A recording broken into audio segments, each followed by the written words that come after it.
Hello, hello, hello. I know y'all are so excited because I have all these amazing faces on your screen. Let's go.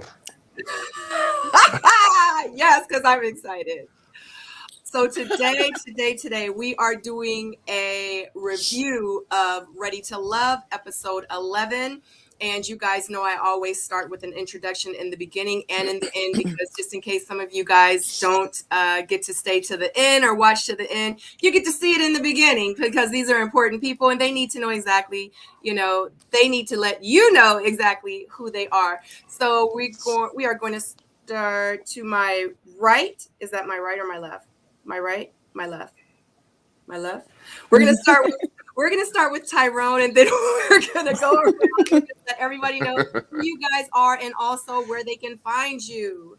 What is going on, everybody? Tyrone Wilson or Ty Wilson 21 everywhere. Instagram, Twitter, YouTube.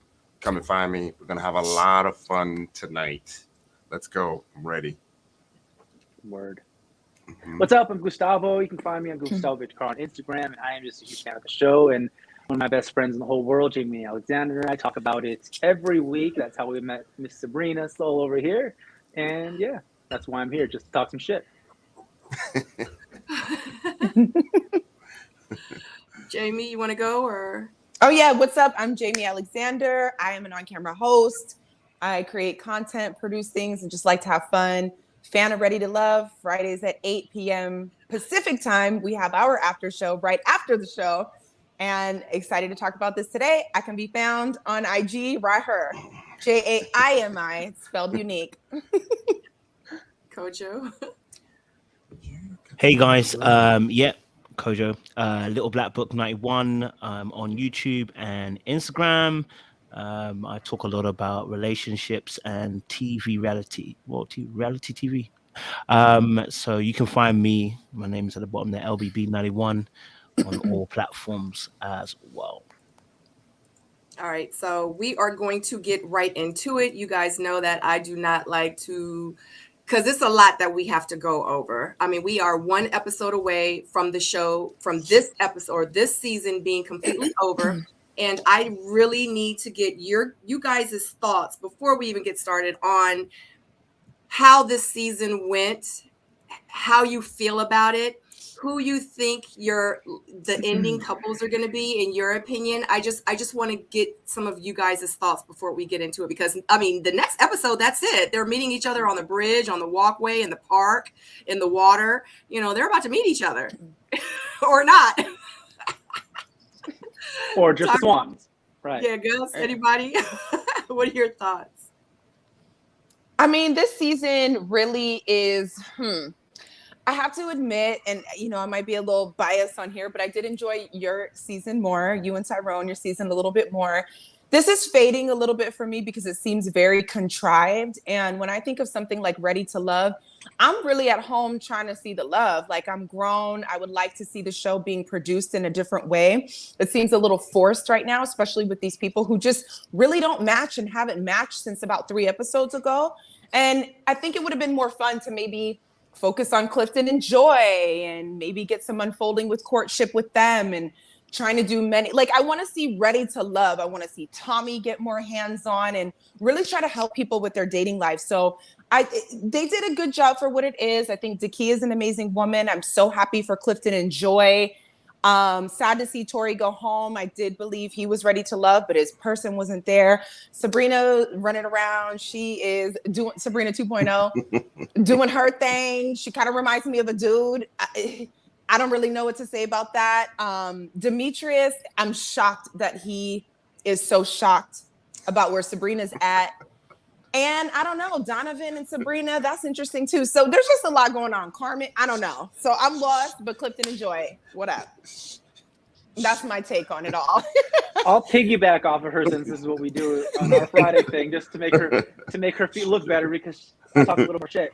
No, yeah, to be honest, it feels produced now, right? I mean, we know how reality TV shows work. You get a pretty authentic point of view. What your desire is to put something into the universe as it is. You get that for about 3 seasons, 4 seasons, and then producers come on and they start to try to manipulate it to be according for network purposes. And that's just what it feels like this time. It feels like it's lagging on longer than it should. We should have definitely had, they should start to, give a better structure that supports the title of the show, Ready to Love. That's why Jamie and I started watching it, because we're ready to love what we think we are. So that's why we like talking about it and watching it. I don't feel like I felt that many people are really ready to love this season. And if they are, there are a few that I do think are, they're just casting did a shitty job putting people together, But yes, so excited for Joy and Clifton, because that gives me all the feels that I need all day, every day, because that's what I hope to achieve one day, being an artist, to find somebody else that accepts me in the way of life that I have. And they're so cute. I won't go too deep into that. But yeah, I don't know about anybody else sticking to the end. I think other people might be just hanging on to some swans and feeding them some pieces of bread because they might be by themselves, Yes. Yeah, I could jump in. I was really invested in this season, probably even more than our own season, because we're doing the panels and because it wasn't me. And I really wanted to see what the next cast was going to do. Jamie and Gus hit on a lot of points that I was going to hit on. It definitely feels like production put in work this season with the edits and everything. And it just felt more like entertainment this season instead of like a love journey. And they didn't really focus on the love journeys, which is what we were here to see. So after seeing everything, and they consistently have like a 30% success rate, if that. I was anxious to see where it all went, because I was so invested, because I've actually met some of the people, have different takes on it, and it just kind of feels, I don't want to say weird, but really, really feels like it's produced for entertainment and drama and not necessarily love. But they didn't even hit that mark. Like, it's not, I'm not entertained. It's not even entertaining. Yeah. Agreed. It feels contrived. Yeah. I think I struggled this season because I like to emotionally invest in the people on my screen, whether I like them or don't like them. And I found it very hard to emotionally buy into the characters. I think maybe not having obviously the beginning of the show, being able to see, the very beginning in terms of people's thoughts and process. Because normally at the beginning of the show we have they give everybody's little bio, right? We didn't necessarily get that. I know some of us got an exclusive look into some of the characters, but we didn't actually get a public bio from these people that we normally get in episode 1. Hey, this is me. I'm like this. I'm like this. And then usually that allows people to start kind of forming opinions on people and say, hey, I'm going to invest in this person. This person sounds like me, or this person sounds like me. I think we kind of lost that this season. So we didn't have that. And then I don't know, maybe it being so close on the back of the last season, I'm jaded. I'm gonna be honest with you. I'm interviewing people, and I thought about it. And I was like, I'm tired, bro. I'm not gonna lie to you, because last season was like having one of those girlfriends that are toxic and just dragging you emotionally, and then you want me to go into another relationship straight away. That's how it felt. Like I was tired. So then, for it not to be produced in the way that, and I think I definitely agree with Gus and Jamie and Tyron yourself as well. We just needed a better storyline. Like, I need y'all to, I don't know what the producers are doing. I'm not trying to like shank you lot, but I just want you guys to just sit down and figure out, how can we produce a better story? That may mean getting better characters. Okay, so right now it's like we're choosing people that are purposely dysfunctional, and that part is great, but it just creates a chaotic dynamic where you can't really control and you can't really tell a story for. Therefore, we lose out. We don't really get the entertainment part because too much craziness is not cute. So I think from that perspective, for me, it was a bit too much, too soon on the back of the last season. And we're, as Tyron said, I don't know what percentage we're on, but 30% is generous. We're on like 5%, if that, on all seasons. That says that we've got big problems. Well said. Yeah. I did like how they did that last season, how y'all had, I think it was like a 2-hour episode of just like, here's who you're finna be watching for the next, 11 episodes. And that did make it fun. And like you said, the emotional investment. And we were kind of tired after your season. I have to agree with that. It was just we were here for it, but I was still like, wait, Dante, Sabrina, wait, no, we're still referring to you guys, everything. So it was really toppled on top of each other. But a lot of the people in social media are really saying like, nah, like they want more substance. I understand the entertainment factor when it comes to being a hot mess on TV, but people are actually craving something different. So I hope I'm not going to shank on production, but I sure hope they get the message and, look around the kind of Twitter space and social media and acknowledge that so that they can produce something better next season. I'm going to shank on production because they deserve it. But I'm going to shank on them as well because it takes people like this having these type of opinions for them to be able to cultivate something that's working because we're speaking our mind and they know too it's not working. So I'm not considering it being shanking them. I'm just being honest with them and being upfront so they can, create the show that we want to see. I think the reason that we all watched or were attracted to it, you were all on it, is because we want to see real life love at our age, right?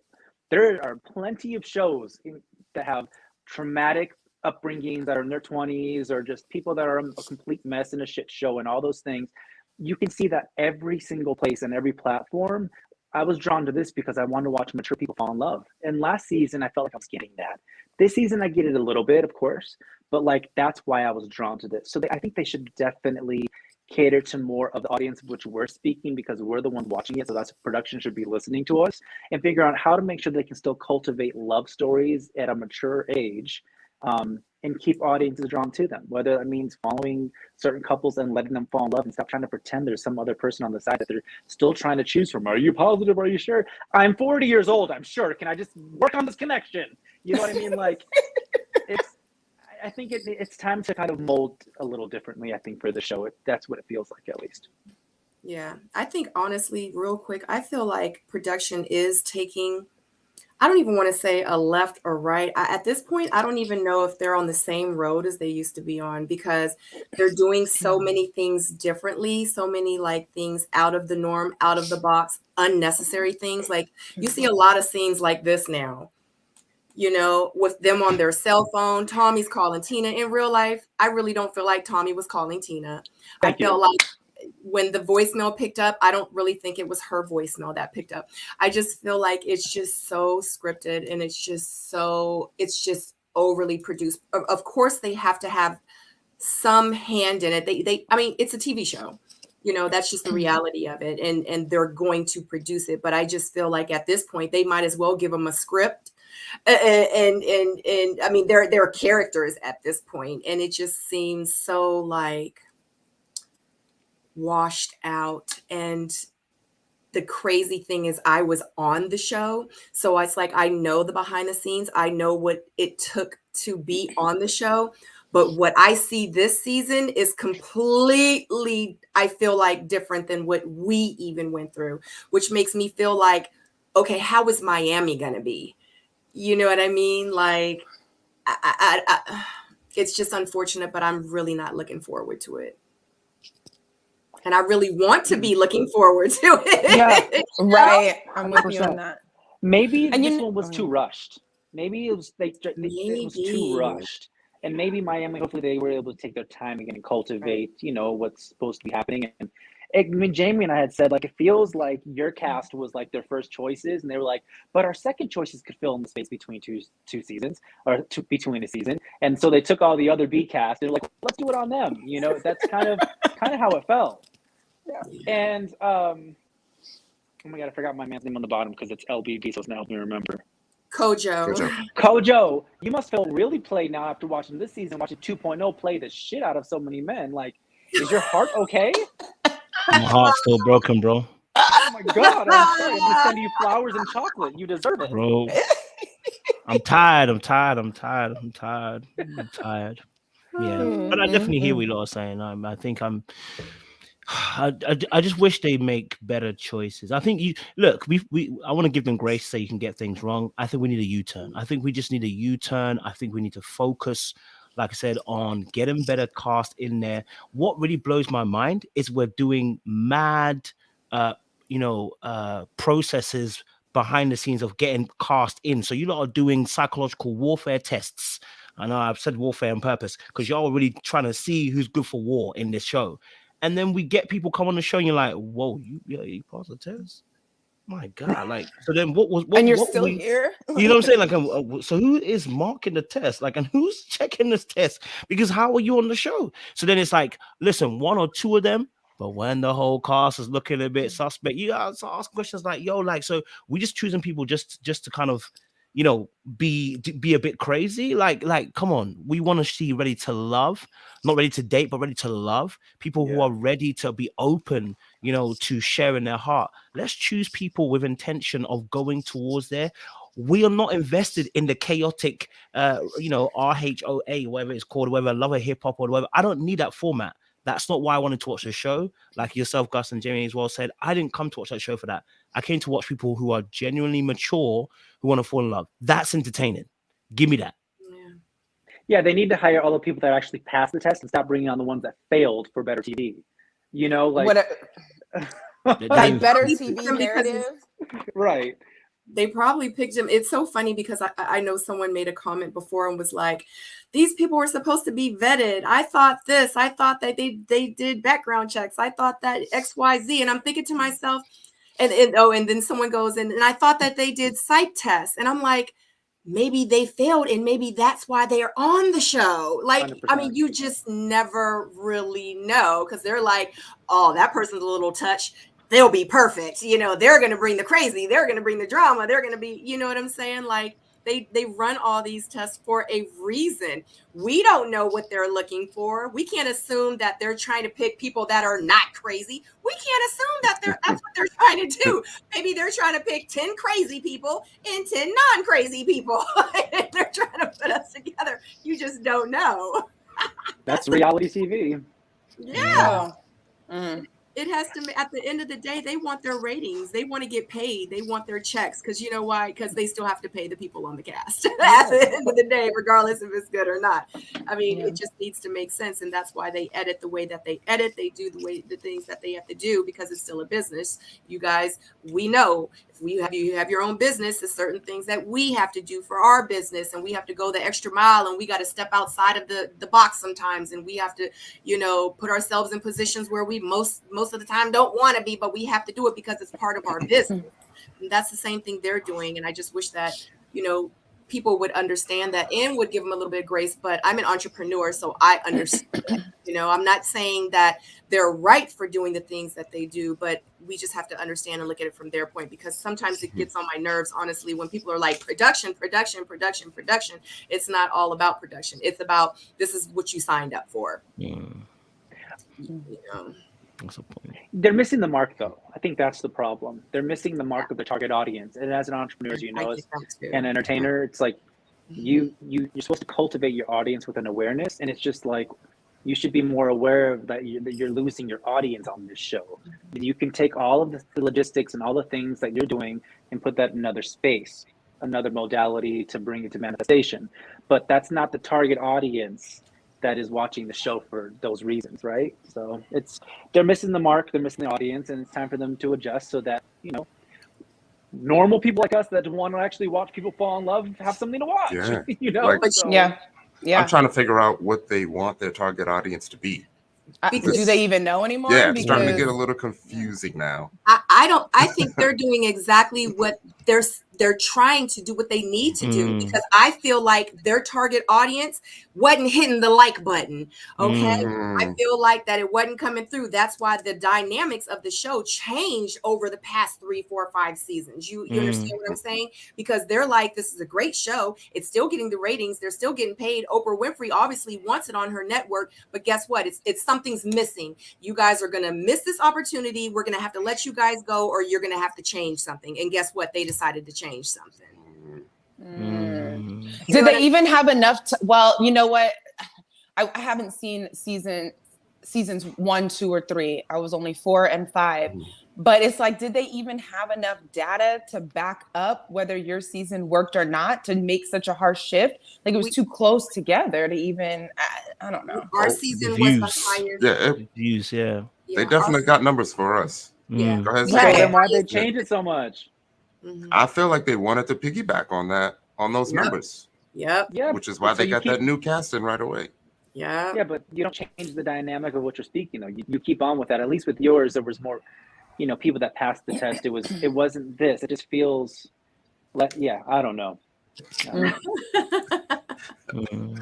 I don't know. I just want to see people fall in love. Thank you, Joy and Clifton, for doing Yeah, that. I feel like we all have a little bit of hopeless romantic in us. Mhm. And I don't know what the vetting process is, but just like last season, I feel like if they bring people in that are willing to have those adult conversations, or if they even like maybe, I don't want to say have a pre-show, but have a pre-get-together before they start getting all these strangers on camera.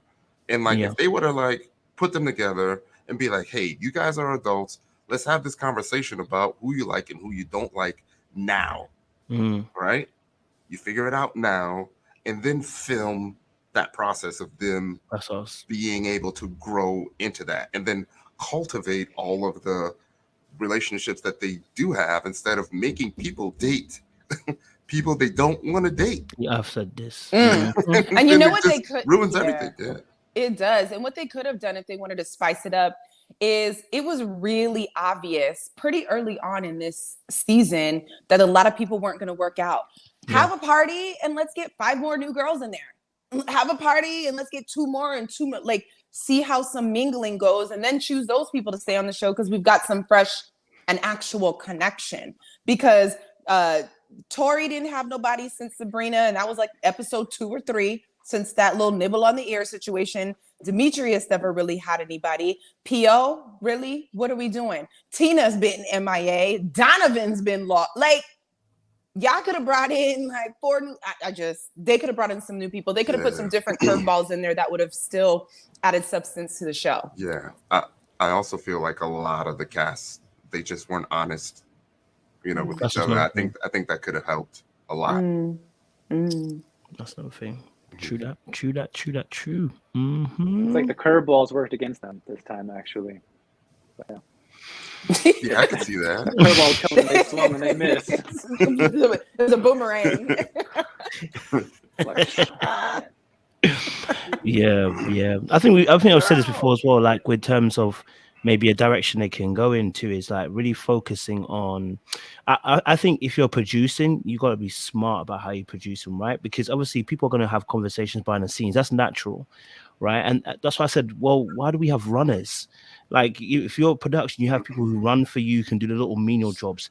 I said this. They should be investing in people to when you guys come on set. Someone asks you a question 5 minutes in. Hey, Tyrone, who you been speaking to? All right, cool. We've been speaking to such and such. Okay, what's the type of conversation we've been having? All right, brilliant. Let's get you two on set. I want you to talk about that conversation you guys had. Yeah. So that we can now see, do you know what I mean? So that we get an insight into the kind of conversation you guys are having, rather than just trying to go for sensationalism, which works for a short while, but you get tired and it becomes satire at the end. So it's like they could have people doing this. Like you come on set, Tyrone, what you've been talking about, who you've been talking to, who you've been getting on with. Let's get you on a date with those 2-3 people. I do not understand this when you get on set. Do you know what, Tyrone? You've been talking to such and such, but I don't really care. I need you on a date with such and such. It sounds like drama, but it's like in the end, it's like you get those dates where people are like, so now you're having to stretch and push. Like, it doesn't make sense. Let's just get those people who want to be together, who want to go on a date together, get them on the set and produce. Ask key questions, throw in some questions that would be interesting for them to get to find out. Okay, you don't like cabbage. Okay, great. Talk about cabbage. I don't know. Find some questions that would help kind of foster a conversation. If you need help, there are card games out there that have great questions on. Start sliding them into it and start saying, guys, question. Here you go. Talk about this. I'm also for enforcing some other rules, like no going out afterwards, right? Because drinks. No social media. They were enforced for our season. They were. We were scared. This was gonna hurt, but no sex. Oh, okay, sorry. Right? Because the sex seems to be messing up things a lot. You know what I mean? Yeah, absolutely. Jeez. Was your season 3 kids this time? Because and they didn't just film it? Because I'm just wondering, like, were you not talking about it as much as this season, and they're just filming it more? I feel like this season it feels like you can see it come off screen a lot more than ours. On ours, you maybe had like 1 or 2 people where you were like, I think they might have did something. Mm. But for this season, It's like everybody doing something naughty. I didn't, Hold on, what? I didn't say all that. Are you talking about turning off on camera? No, I'm just saying, obviously, like, because every conversation seems to be this season something to do with sex. There's something to like, and it's like it's oozing off the screen, like, and you're like, after a while, you're like, it seems like the sex is messing up things. Y'all can't You know? You talking about our season or this season? Their season. No, I mean, there was also That's why I'm just being quiet, because I'm like, that wasn't happening on your season? No, I said our season. You probably maybe thought, like, on screen, like watching it on screen, you may have thought maybe 2 or 3 people may have had sex already. Yeah, I actually appreciate. I'm gonna, I'm the homo, so I'm different than all y'all. But I actually appreciate, because we move differently. Sex to us is actually, it's not so. It's part of the process. Yeah, absolutely. You're a man. You know how important it is. So it's like, well, let's make sure that this works. And I appreciate that about this season. They talked about it from the jump. They weren't like, your season was very like, they kind of treaded on the waters with sexual talk and like innuendos, but we know who they were all fucking off screen on the side and all them behind the bushes when it wasn't there. So at least this one, it felt like it wasn't so contrived. It felt like, oh, well, this is what real conversations happen and how they happen. But I think the problem is the sex. I think the problem is that these people aren't emotionally adept to handling sex and still wanting to be in a relationship. Does that make sense? I think that's the problem. Follow-up question, Gus. How is that, like, from an ego standpoint? Would it be like a deal breaker? Which one? In your world, to find out that people were having that your connection had sex with someone else? Ooh. Would that be a deal breaker? In this type of show and format, or just in general? I'm saying in your world. In my world, if I was dating somebody and I was in love with them and we didn't have that conversation about it, and I found out they were having sex with somebody else, yeah, it'd be a deal breaker for me. During the process, I wouldn't be able to trust them. Like during this process. During the what? So not like in love, just like dating 10 men. Dating? Oh yeah. Well, yeah. If you're dating somebody, gay men are just like regular men where we're like, well, I didn't say we were together. I didn't put a ring on it. We didn't have that talk. They're going to formulate every excuse to still be sexually active with what they want to. Right. So it's different. They kind of just own up to it maybe a little more, or they don't deny it. I don't know what that would be like. But I think it's different. There's a small population of gay men that believe in monogamy still. A lot of them love open relationships. So it just depends on the person, really. I don't know. I agree with Tyrone, and you already know this about me, Gus. And you're straight. That's why. Huh? Because you're straight. That's what I was saying. Yeah. No. I get it, and I just, I always want to be careful. Does it have to? Sex is not bad. It's not like sex. It doesn't have to be. But there is a timing and a pacing involved, and I think we would all be kidding ourselves if we acted like it didn't change things. And speaking just as a woman, like if we have sex, like there's got to be conversations and stuff going on before that, because it does get complicated and people's energy changes, their direction changes. Men and women are different depending on when they get the sex and how. Like there's actually some men who are not attracted to women anymore after they have sex, or if they have it too early, because they're so used to having so much sex. So it's just like, you got to know what you're working with, because this is, no matter how casual we want to make it these days, it's still two becoming one. If a dude has sex with a woman, you all up, like we're one body, like, connecting to the womb, the creation, all these things. Like it's so much more than just like running through a bunch of people just to see if we're compatible. So it's been 2 weeks. I don't know. So I don't think it's a bad idea, because I think it has messed with people and how they deal on the show. And you can kind of see it like, girl, why you tripping a little bit. It's always been this way. This isn't just these days. This has been going on without it being seen for eons of generations. Like this is how it's always been, without the TV or not. And I think that just speaks to the type of woman you are. And yes, I'm sure there's a huge demographic that feel the same way that you are. Women get emotionally attached. Then they date certain men who don't know how to place emotional capacity within somebody and sexual. And they think, yes, I'm just going to get the sex. so I'm going to leave. Some men don't want to just get the sex and leave, but they still want the sex. I just think it varies whether straight, hetero, or not. I think we all just need to have that awareness of ourselves. And when we find that person, have that conversation, right? So you don't think the times are different? I think they are. No. I don't remember times where I could just open my phone and see chicks, butt cheeks, titties. People is out here calling it freedom. There's strip bars. There's I think it's different. You get what you want. I mean, it's a whole Men are lifestyle still out doing it there. all the time. Like it's different. There was still my mama was wearing halter tops with the titties out because that was cool back then. Even is what I'm trying to say. Like they might not have nipples out, but the brain is still going to function the same way. The sexual connection people since the Roman days, it's just sex is what it is. We can place things on acting like it's worse nowadays, and that's fine. People can believe that.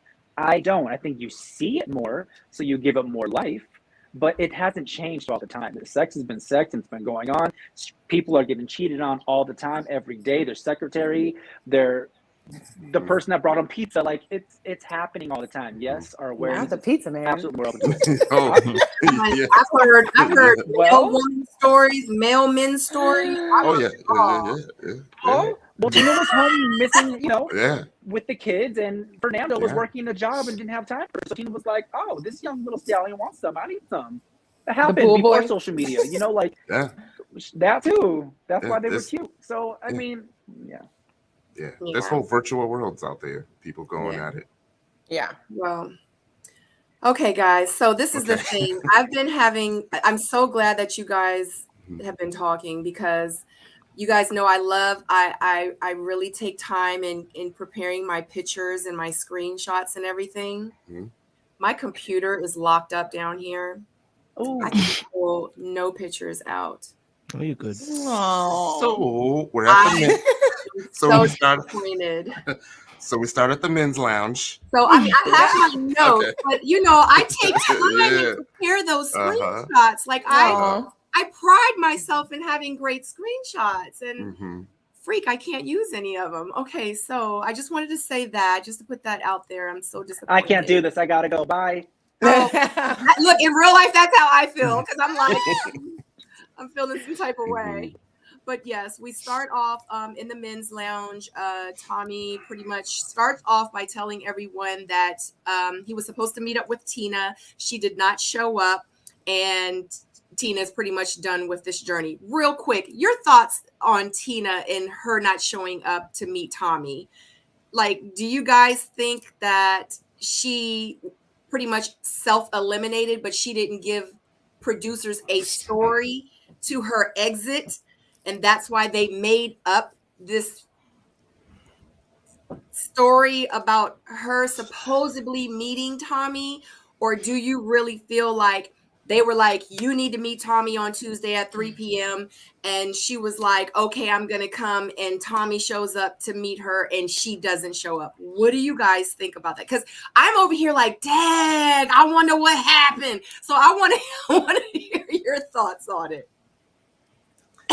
I personally don't see Tommy wasting his time, and I don't see them recording Tommy wasting his time on purpose. Yep. Knowing that there's probably a person or two dedicated to the story and also dedicated to a person. I think it went that way, but it didn't go that way, but it did go that way, but it didn't go that way. If that makes sense. Mm-hmm. Yeah. I think it could have been many things.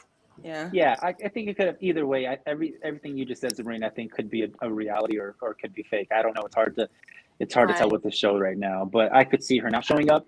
I could also more realistically see it being a plot line and them never even having the meeting, and just him being like, I tried reaching out just to make it, to seal the deal of the, That's what I was kind of thinking, because they are real funny about, you can't just do that.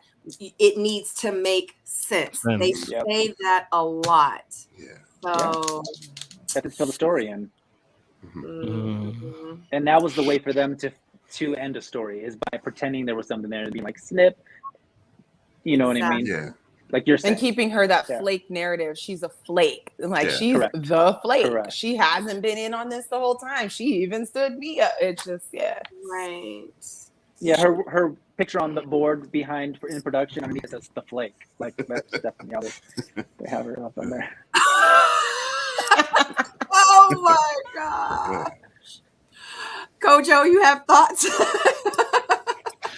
Well, I don't know. I don't know if she didn't turn up for the Tommy situation, but obviously, old girl didn't turn up for the house situation. So, I guess that kind of sealed her fate there and there.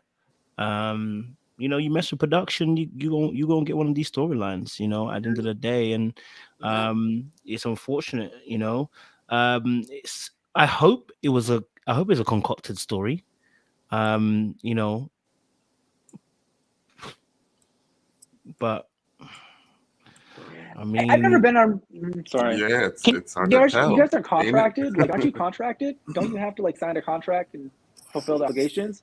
So that's why it's hard for me to believe. I've done reality shows very little, but mostly reels, like scripted and stuff, not reality. So you show up. You have to. It's in your contract. You don't get paid. You don't like. So that's why it's weird for me. I don't know how this works. You guys probably have a better answer than I do. All of you guys, I think. I don't really see a no call, no show happening. Right? Yeah. Especially at our big age, so Yeah. we'd be surprised. yeah. It would be surprising, it would be I mean, she kind of no-showed on the house situation. Why wasn't it no-show on Tommy? Just saying. And she did no-show on the house. That one was confirmed. That one I can tell you is confirmed. She no-showed at the beginning of the situation. So that one, so it's not hard to think that you might no-show on Tommy if you think that the whole show is working against you. It's given last season vibes, but I don't want to mention their name. But it's given last season vibes. You know what I mean? Like, just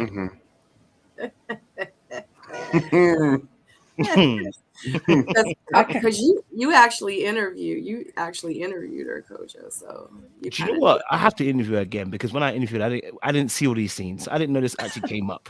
Okay, I didn't know this came up, so I'm gonna interview her again. You know what I mean? I need to interview her again because that was crazy. I just think to myself, I do hope it is like I said, it's a contrived, it's a story that's been contracted because it doesn't look good. Like you said, Ty, right? At our big age, this shouldn't be one of those things. It should just simply be a text back saying, "Hey, look, do you know what? even if you text back saying, "Hey, I ain't turning up," so I'm gonna be very honest with you. I see your message, but I ain't turning up. Y'all know why I'm not turning up, and then it's done. And someone's even put it in the stat. We had Ace also similar enough earlier on the season. I don't know if that was a storyline too, where Ace just literally just did her own thing and turned up later on. So you know what? People are turning up whenever they want to turn up. So it's definitely possible. People are like, forget production, right? What I want to do. They're taking it into their own hands, it feels like, which is kind of empowering. But like you said, Tyrone, that didn't happen. So maybe there are some nuances with Tina that weren't real, but we got a different story just to make it look a certain way. Because we talked about it last time we were all on. Ace did the right thing as an adult, and then it was pictured a different way. It's easier to believe in like children doing this. So when you said adult, that's for sure. It feels like everyone's grown, and I it's hard to believe that they were calling her, she wasn't answering. Tina seems okay. I don't know her, right? I've interviewed nothing, but she just seems like a strong woman that'd be like, I don't want to do this anymore. I'm not showing up. I couldn't imagine her just being like listening to the phone ring and just pressing end. Like she doesn't seem like that type of character, just from what I've seen on the show, and maybe I don't know, but she seems a little stronger than that. And just to kind of speak her mind and be like, I'm not going to the house. I don't have a connection. This is toxic. This is hurting me more than anything. I have a kid. I have a job. This is wasting my time. There's nobody there for me. Why should I come? Like, I don't know. She seems that type of forthright kind of person from what I've seen. Agreed. What do you think, Tyrone? But she did end up showing up, though, which is confusing. It's confusing to me. I missed everything, I feel like. She ended up showing up. That's why I said she didn't no-show already on the house situation. I can believe that she can no-show on Tommy. Yeah. Yeah. And she really did no-show on the house, so. Okay, so Tommy does tell the guys that the ladies will be meeting their family, and the first up is Joy, and she's meeting Clifton's uncle and cousin. And pretty much they sit down, they have a powwow. Joy says, it's time, she feels like that her career kept her busy. And the cousin was like, or the uncle was like, well, Cliff has 2 kids. How will she adapt? She pretty much rode into that really well. She mentions that she's going back to Mexico and she's there 6 months out of the year. She gets emotional, and Clifton's family does have concerns about that. And he also says that Cliff also says he might even have some concerns because, he enjoys a woman's physical touch, and with her not being there, it definitely would bother him. So how do you guys feel about Joy and her being, I know I saw a lot of comments saying that, it was messed up, that that we're just now finding out, the viewers just now finding out that, she's gone for 6 months out of a year. Like, what's going to happen? Of course, I'm thinking Cliff knew that she was going to be gone. But the fact that we didn't know, I was like, maybe they were just trying to keep that for like a wow kind of factor. But it was like we were so vested with Clifton and Joy. And it's kind of now, it's like, just because of that little bit, now I'm kind of like, hold on, Joy. Like, you ain't tell me that by episode 3.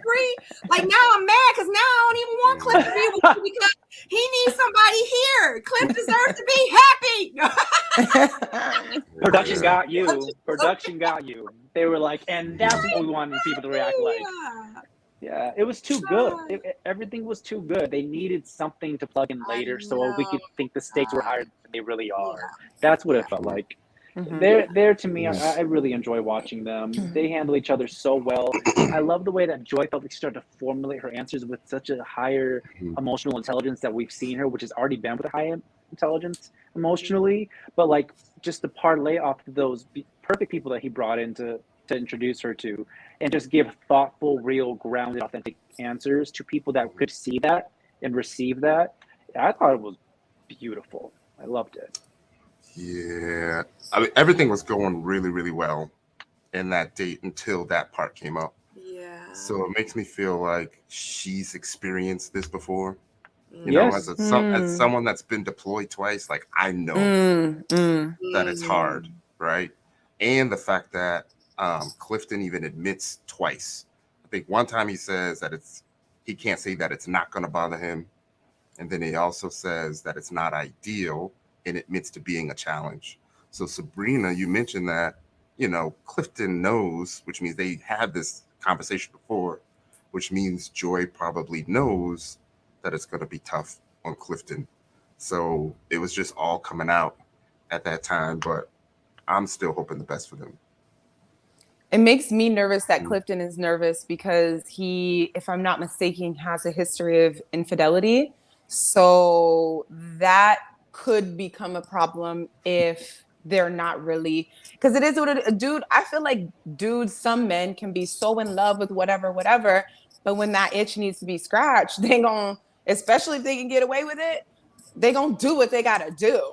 Majority of guys, unless you have been practicing monogamy on your own, your tendencies, he's saying it without saying it. Right. You know what I'm saying? Like, I'm uncomfortable. I don't know. I'm gonna need to be touched. He also has trust issues. He says he has trust issues. He like, so you and your ex-boyfriends, y'all be talking on the phone? Like, how often y'all be talking on the phone? Like, he done been through some things, and he done put some people through some things, and even her ex said that he's going to be a tough one. I believe that they could do it. I don't want to put myself in Joy's shoes, but when you wait this long for a connection like that, bye Puerto Vallarta, or we can go together, or you can come visit, or I will. No.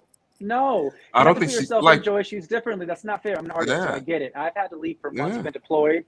You can't just be like bye Puerto Vallarta. You can't trust that other person's going to be there for you if you say bye. You got to keep your life going. I mean, you got to do it at the right time. Correct, but you don't do it right now. Like, I never said do it right now. Yeah, it don't have to be now. I'm saying that there is a solution that they can come to. Yeah, and whatever they decide, Correct. So it could be goodbye Puerto Vallarta. It could be come visit me, because now we're asking Clifton to take time away from his kids, his job, so there's going to be some compromise, but I think this is a normal thing that happens when relationship comes up. But what I'm saying is, I believe there are hurdles that they can overcome. They're hurdles, but when you have a connection like this and you're in your 40s, I think it's worth exploring, as opposed to being like, well, I'm doing my job, or him being like, well, I can't do that. I don't think they'll give up this easy. That's what I'm saying. Yeah, I agree. It feels like they're going to try it, which is important. It's worth it. It's worth it to give it a shot. Yeah, I see a lot of airline miles in their future. And plus it seemed like the uncle kind of alluded to Clifton not having full responsibility of the kids, so there may be some flexibility there in his travels. But I definitely, that's a whole half a year of her career to say no to. Right. Nah, he gonna have to travel, improve himself a bit. He has to prove himself. Absolutely, she does. Yeah. And the thing, don't forget, the thing that tied me to them in the very beginning is when they had that sit-down conversation in the very first episode. They both talked about how they want to be able to plant themselves at different places and travel as much as possible and explore and feel different things around the world. When you have that commonality with someone, that is such an interest, that is like a need, not a want, that bonds you right there and then. So I know that this happening is a surprise, and it's difficult, and might be difficult. They're going to figure a way to move through it, but they've known this about each other since. That's what kind of bonded them, I think, in the beginning. So gonna need some. I think they're just gonna need some strong emotional ties. Okay, so this is an important time, because if the foundations are not right, I don't care how much you want it, you're gonna break up later on down the line. It's just an inevitable situation. So hopefully they've done enough of the emotional work and connected enough during this period of time where they are close to each other, that when they are at distance for that many months as well, that it becomes easier. I think just hearing obviously Clifton, I hope again, I'm putting hopes, so I hope again that the brother is able to find solace in the emotional connection that he has with Joy, and that can take away a bit of the edge of needing that physical touch, because the brother told us straight out the gate that, listen, the touch thing is going to be mad, so he's going to need that, right? I'm being careful not to put myself into his situation. I couldn't do it, but if he feels that he's got that emotional connection with Joy so much, and he can do, maybe he can fly out and maybe once every month or whatever, I'm a hope that's going to be enough for him. But I think it's easy to say it's enough now, because you actually see each other quite a bit. When that stretch happens and you don't see that person, when things happen and you can't see that person physically, you can't touch that person physically, that's another situation. But again, I know he likes to travel as well. He did say he wants to travel a lot, so maybe that could be the solution that helps him go into different places and stuff like that. So yeah, but my bigger thing is not even just that. My bigger thing is his trust issue. Okay, because the brother said about the ex. I mean, first of all, I mean, anybody talking to the ex like that in an extensive portion, I'll be looking at you too. So I ain't gonna lie to you, that's not just a Clifton thing. But I think that trust piece, that's why I said emotional work needs to be done, because if you don't trust that person, she is miles away. You only need to see one photo that looks like it was something for you to suddenly get your neck be cricking. Like, what? Like, you know what I'm saying? So that's my biggest thing. It's not even the distance, it's the trust piece. Have they done enough work? Has Clifton done enough work that he gonna trust her all the way, that he gonna be comfortable enough that she's at that distance?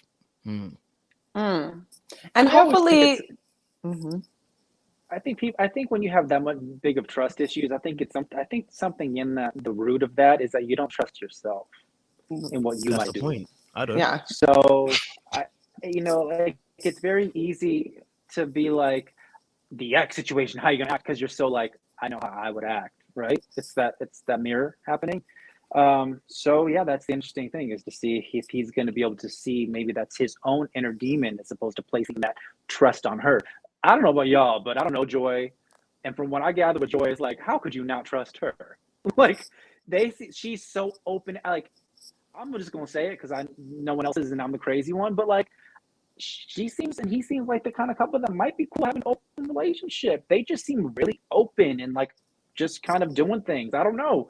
Who knows? What I'm trying to say is that there's not one solution for everybody. So that's why it's easy for me to give them the benefit of the doubt to see what works for them. You know, we can say what works for us, but we don't know about them. We don't know how they move or what will work for them or what's the solution to their trust issues within themselves or for somebody else. Yeah, I agree. They're definitely going to have to come up with a plan. They're just going to have to come up with a plan to make this work. It's one thing for this to be temporary and say, okay, for the next 2 years, this might be this. I see that there's a little bit of value in being separated, not all the time, but it does give you an opportunity to know people on a different level and to build that trust and get that solid foundation going. But eventually, I mean, they're going to have to come up with a plan, and what that looks like for them is going to be their own thing. Yeah. They're going to have to make a plan. Yeah. For that. Of course. Uh-oh. Okay. I hope I can add. So there's this clear little block down at the bottom of my screen that's blocking certain little things. And if Kojo tries to come back, and when I try to add him, I'm not going to be able to add him.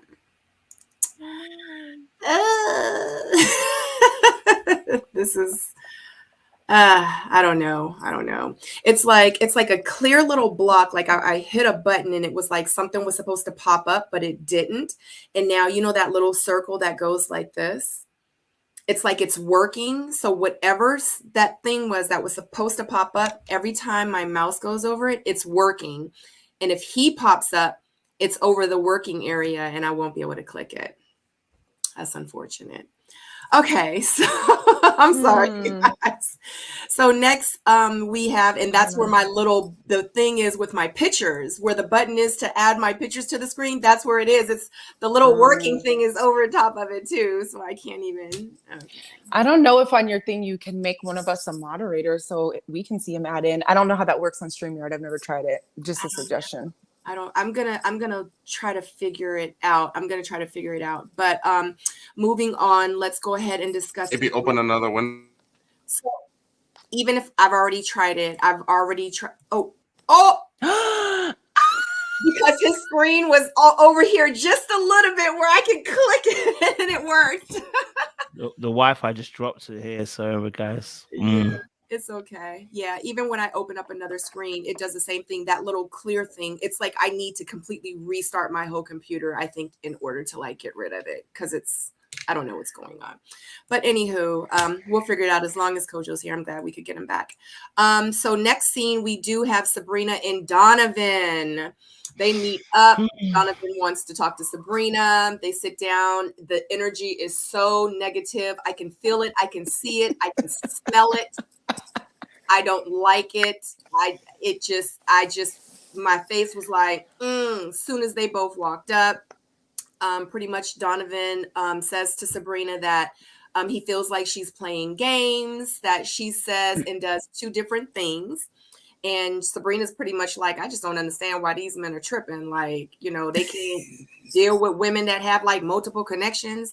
And Donovan's pretty much like, she lying. She a liar. I ain't dealing with you no more. I'm going to move forward with Carmen. So yeah, that's what it is. And Sabrina was like, Donovan acting like a baby. He acting bitter while he was cleaning the dirty fingernails or whatever. So anywho, how I said that scene is exactly how I felt like it was happening. Like it 100%. just, like it was two like kids just back and forth, and I was like, "Oh my god!" Donovan was sitting there like, and she was sitting there like the whole scene. I just was like, "Oh my god." So, I love them both. I do, but I got a kick out of that scene. So tell me you guys' thoughts.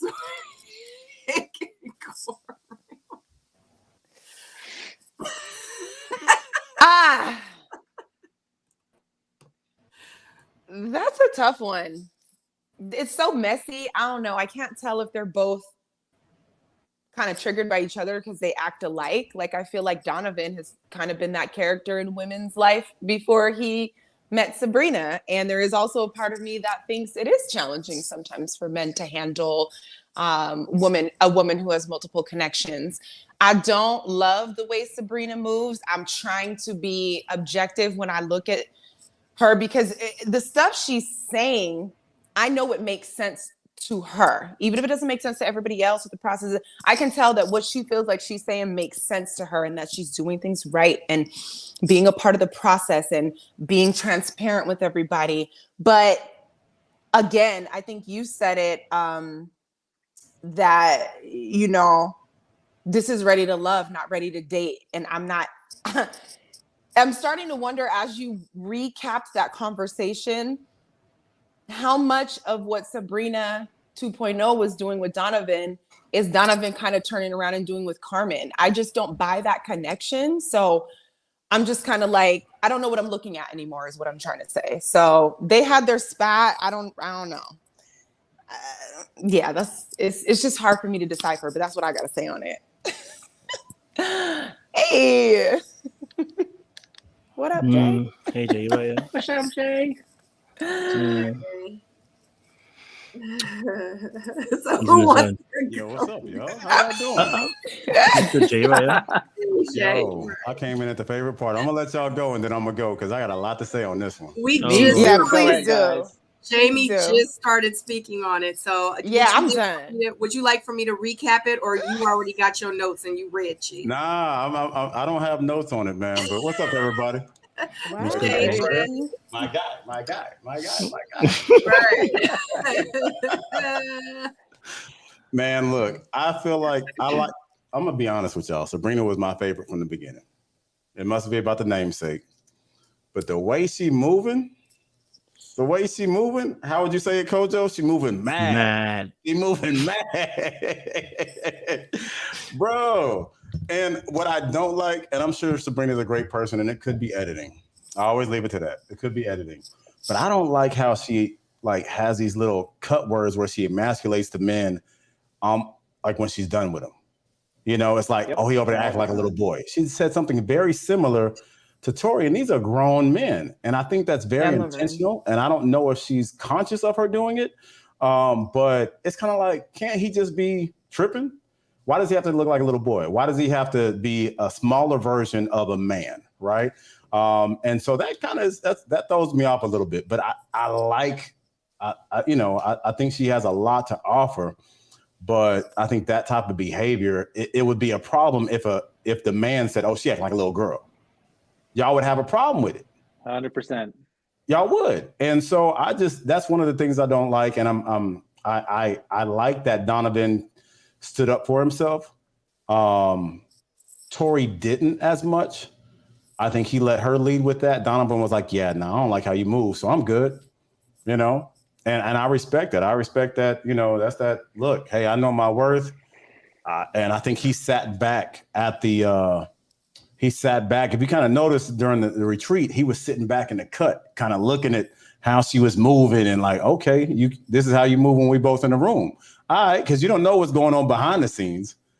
And then so when you get a chance to see him one-on-one, you're like, oh, okay, this is how you moving. All right, I'm gonna fall back a little bit and I'm gonna see how you go with this, you know? So I think he saw what was coming. And then she did the same thing with Demetrius, but we're gonna get that later. There's a recurring theme. Every man that was in some type of was her interest with her, he got cut down into being a smaller version of what a man is, verbally.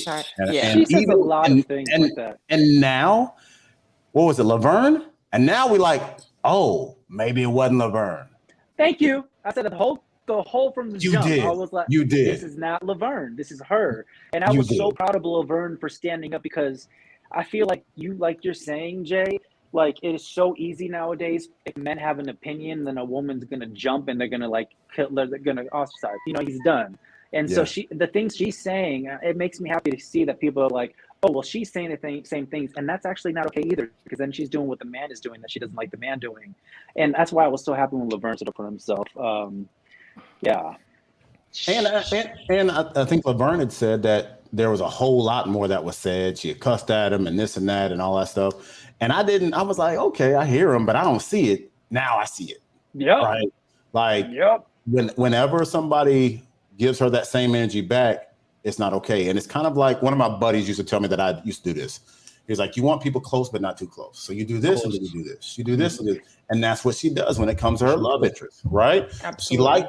She liked all these guys. When when Donovan pulled up on the scene, she was like, baby, what you want me to take this? You know what I'm saying? She was ready. And then he went in and then was like, no, I'm good. Mm-hmm. And it could have been other stuff that we didn't see. So there's always that. But from what we saw, it was like moving mad. She triggers me. Because I've dealt with a lot of men like her.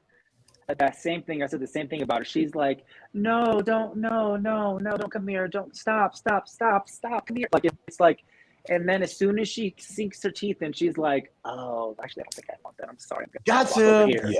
Yeah. And it's just like, that's what triggers me in that sense. And I've sensed that from the beginning.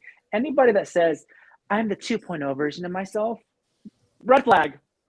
Yeah, from the gate, you were like, nah. Like 2.0, what? Okay. Oh, okay. Well, I'm going to be really careful of watching you. Like that to me, it's like it's the opposite of it. And she seems to be in that level of consciousness, which is, it's the wrong show for her, is what I want to say in short. I don't think the show is the right show for her. I think she belongs on like Celebrity X on the Beach or just something that's a little younger, because she's still acting kind of childish. And that's why she likes to project that onto the guys and say they're acting like babies.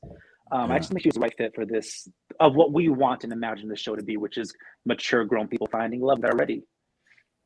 But also, they said it hasn't been that long since her divorce, though, right? A year and a half, she said. She needs more time on herself. A year and a half, from what I remember. Every divorce is different. Sometimes by the time you get to the divorce, it's been over for years. So who knows what that is, and that could be the case. But that seems like it took me a while, and that was just me though. It took me a while to get over, process everything from my divorce. But I think this could be with her. I think with her it's different because from what we're watching, I'm witnessing someone that hasn't done the work on themselves yet. Even if it's been a year and a half, it could be 5 years, and if she was acting this way, I wouldn't see someone that's doing the work on themselves that is really ready to love. I feel like she could really benefit on some alone time and not trying to be in the dating scene, and just because, like Jamie said, she's creating narratives that she believes, but the rest of the world is like, that's not real.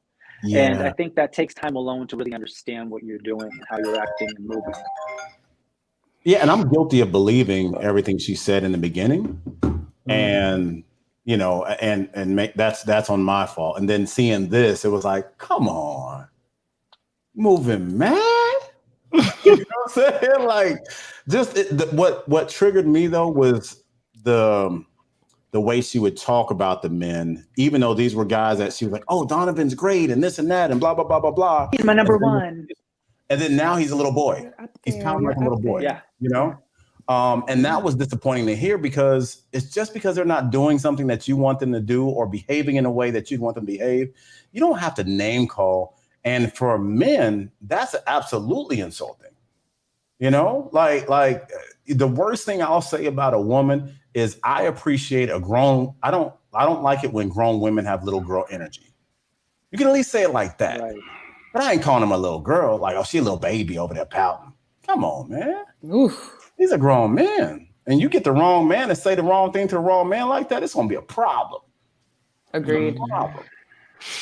Interesting. Come on, Kojo, you've been over there. You know what? I don't actually dislike Sabrina, because I'll be honest with you, right? I see a lot of myself in her. Yeah? Yeah. Is that Kojo 1.0? Maybe not the calling out the names.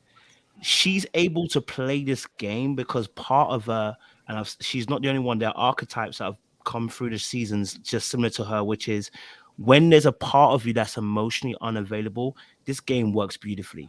Yep. Right. And that's what she gave to the men. Right. And I say this all the time. There are men who come through the season the exact same way.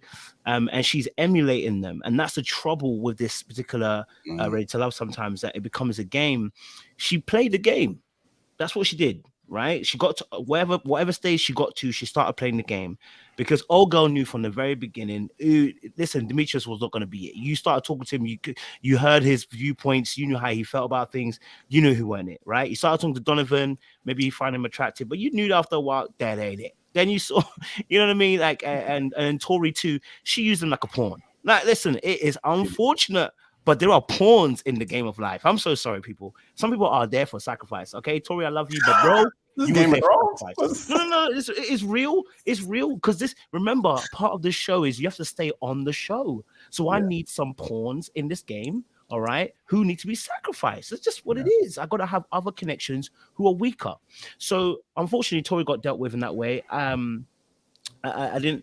I think it's maybe like you were saying, the name aspect of them being a little boy. I think that's where it goes too far, and that's where she suffers. You know, if she was just direct as she was being and letting them know, listen, hey, look, you know what, we had a great connection. It's unfortunate, but look, I think we've got to a point where we're not connecting anymore, and left at that. Then it's different. She just goes that one step too far, which is speaking to something a bit more deeper. Because if you're a game player, you can gameplay and be like, oh, well, you know, guys can't catch me. All right, cool. But when you go that one step further where you have to say someone's a little boy, now it's emasculation one aspect, but the other part is you are trying to maintain the power that you've gathered, and you feel the best way to do that is to knock down the subjects. And that's a problem. Because now you see power as, if I hit you down, I keep you in position. Trouble is, it just looks really bad. So I actually don't mind her having her gameplay. If that's what she want to do, that's her business. That's not really ready to love. But hey, I've seen people do it every season. That last part where you do start saying he's a little boy for challenging you, I do feel with the Sabrina and the Donovan situation, love Donovan too, but it's a bit rich. Okay, you can't be out here jumping into beds, whether you were seen or not seen, and then complain when someone then has a little food in someone's mouth when you saw them in front of you. Like, you can't complain about the way they're moving when you're moving mad too. That's hypocritical. You know what I mean? And just because you are sneaky enough to do it behind the scenes does not mean you get away with it, right? So you can't have that expectation on somebody, but you're doing the exact same thing behind the scenes. It's like, oh, I'm having sex with bare different girls, but you ain't seen it though, so why are you complaining? No, you don't get to then tell the other person you moving kind of incorrect. I do understand if he wasn't moving like that, if he was like, look, you kind of was like, yo, putting food in my man's mouth, like, it kind of hurt my feelings, like, yo, seeing that kind of thing. I would get that, but you can't be talking when you're in somebody's bed. You can't be doing when you're crawling in someone's bed. You can't do that. You know what I'm saying? So for me, I think I see both of you. He was also jostling for power over Sabrina too, because you realize, as somebody as we're grown now, right? You can see that Sabrina's playing a little bit of a game. So what you gonna do? You're gonna play your game too, right? But then you try and play the victim now, as if old girl was only one moving mad. You was moving mad too. Right. If your thing comes out now, you can't even talk. You're gonna shut your mouth. So now that interaction you have, Sabrina, can't come out the way it's coming out. So for me, it's holding a high ground, but you don't actually hold it, because if your stuff comes out, you can't hold it. So you a game player too, Donovan. No beef, but he a game player too. I can see for sure. You know, for sure. Well, you guys, I didn't know we were watching Big Brother or Survivor, and that's exactly what we're saying. The component of what you guys are moving with, that's not the point of the show. That's not what I watch Big Brother to watch Big Brother, to be strategic and to sacrifice people when they come on. Poor Tori was like, I came on for love, and she sacrificed him. She like Gosh, she never sacrificed nobody. Gosh, you never sacrifice them. You have 2 or 3 people you're talking to. You sacrificing one of them. One of them is not really your choice. You just having them there because they're making up numbers. Let's be honest. Yeah, if you say that's the problem with the show. Is what I'm saying too. Is people seem to want to be on it for clout, to get more money, to make it to the next episode, because they're playing it like a game. And then we're basically saying, oh, this is ready to love, but not ready. But play the game to be it. I don't want to play a game to be ready for love. I'm too old for that shit. And that's a different show, and that's a different network. That's kind of that's what I mean. You know. I mean, can you blame them? No. Can you blame them? If you give people opportunity to have multiple people they talk to, a lot of people get wired to play a game, because I don't want to get hurt. So I'm going to play. It's like, I don't want to be hurt. A lot of people don't want to be hurt. I do blame them. The game automatically comes out.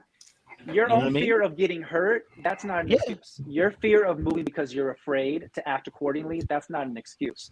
So I don't agree.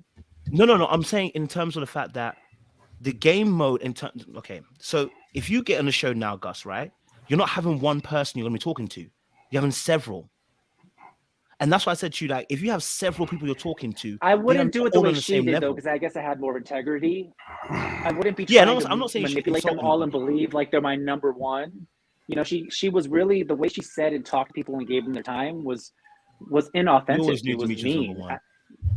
We always knew Demetrius. Yeah, but why was he number one when she knew that he wasn't even the one, though? We knew like what she did. We'll get to in a second. We knew she was gonna do that to him. When they were sitting there, we knew the outcome. So it's like, I understand playing the game to protect yourself, but you have to hold yourself at integrity. And the whole point of the show, if I was on it, is to find love. So I probably would have more like Laverne and kind of just watched back and then gave myself a little more when it was time and appropriate, instead of giving so much to hype these people up to break them down. I see that enough on every other TV show. I see that in real life. Unfortunately, life's a game. Art imitates life, right? Like that, and that's what this is, where you see, and what I always say that I like about this show is that there's always some takeaways where we can see something that's happened in our life, where we've been one of the people on one of the sides of it, and then it starts the conversation. And then you think about it the next time when you run into it, like, you know what? Let me not be that person. Let me not call her a little girl when I'm upset with her. Yeah, you know, because she didn't play the game way I wanted her to play her. You was a pawn. You're supposed to take that pawn move. That is what it is. You're a disposable piece on the board, and let that be that, but not have the name call afterwards. Right? Yeah, there's always that. Okay, you know, I'll be a better version. I agree that. Maybe this Tommy should bring up 3.0. Tommy, I think, needs to come in a little more and be like, you're not ready to love sooner, because it's really clear from the beginning, especially if they're going to move with that mentality of like sacrificing people to win. You're not ready for love. That's not what you're here for then. So I think that's on Tommy to really kind of, maybe he needs to have more of a say in these eliminations than the fellow people on the show, if that makes sense, because I think there's a discrepancy between ready to date and ready to love. And ready to date, have your cards up, play your game, sacrifice people. Ready to love, you're supposed to be in a different mentality and a different awareness, and I'm not seeing that. Please and thank you, because that's the kind of stuff that turns me off from dating altogether. Like, don't play with that's me. why some people I don't play. And dating. You somebody's number two. You somebody's number two, though. I'm nobody's number two because I don't play like that. I'm nobody's number two right now. I think it's hard pressed to say you're not. If you're talking to somebody, people I'm not have talking numbers. to anybody. Okay, but you know what I mean? Like, if you're talking to somebody, there is no guarantee you are. I need focus. Oh, that's such a negative perspective, though. That's just how is that? No. It's about it's about being real. If in this day and age, there are multiple options people can have. So if you're talking to someone at the very beginning, you're no guarantee. Now, as time progresses, as you're talking to somebody, you should be able to say, "Listen, hey, this is what I'm on. This is what I'm on. Are you on the same thing?" You are like Sabrina. You are like Sabrina. Because I see things as what for me is real.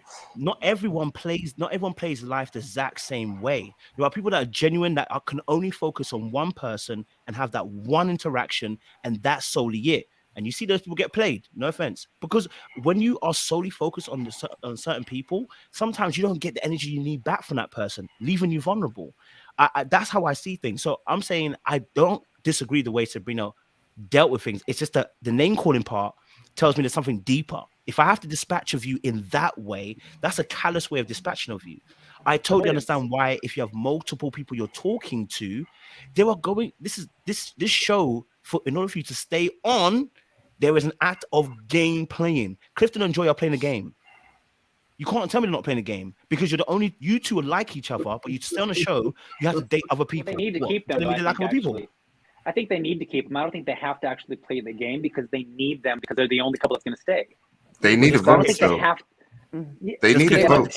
This Clifton but as much as he likes Joy. Who else are they going to have together? Who's gonna survive in the end if they don't have them? Nobody. And then they're gonna get even worse. They're not doing their job. Does Clifton like the Kia as much as he likes Joy? I think what helped them is that they changed the wording by asking who is at your bottom, right, and not who your top three are. So because they technically weren't at anyone's bottom, right, they got to stay on. I'm actually not even mad at Sabrina. You know what I mean? Like I got a different take on it all. And we mentioned playing the game, right? And we also mentioned the fact that sometimes the egos get in the way when we talk about who's number one, who's number two, and who's number three, and nobody wants to not be number one.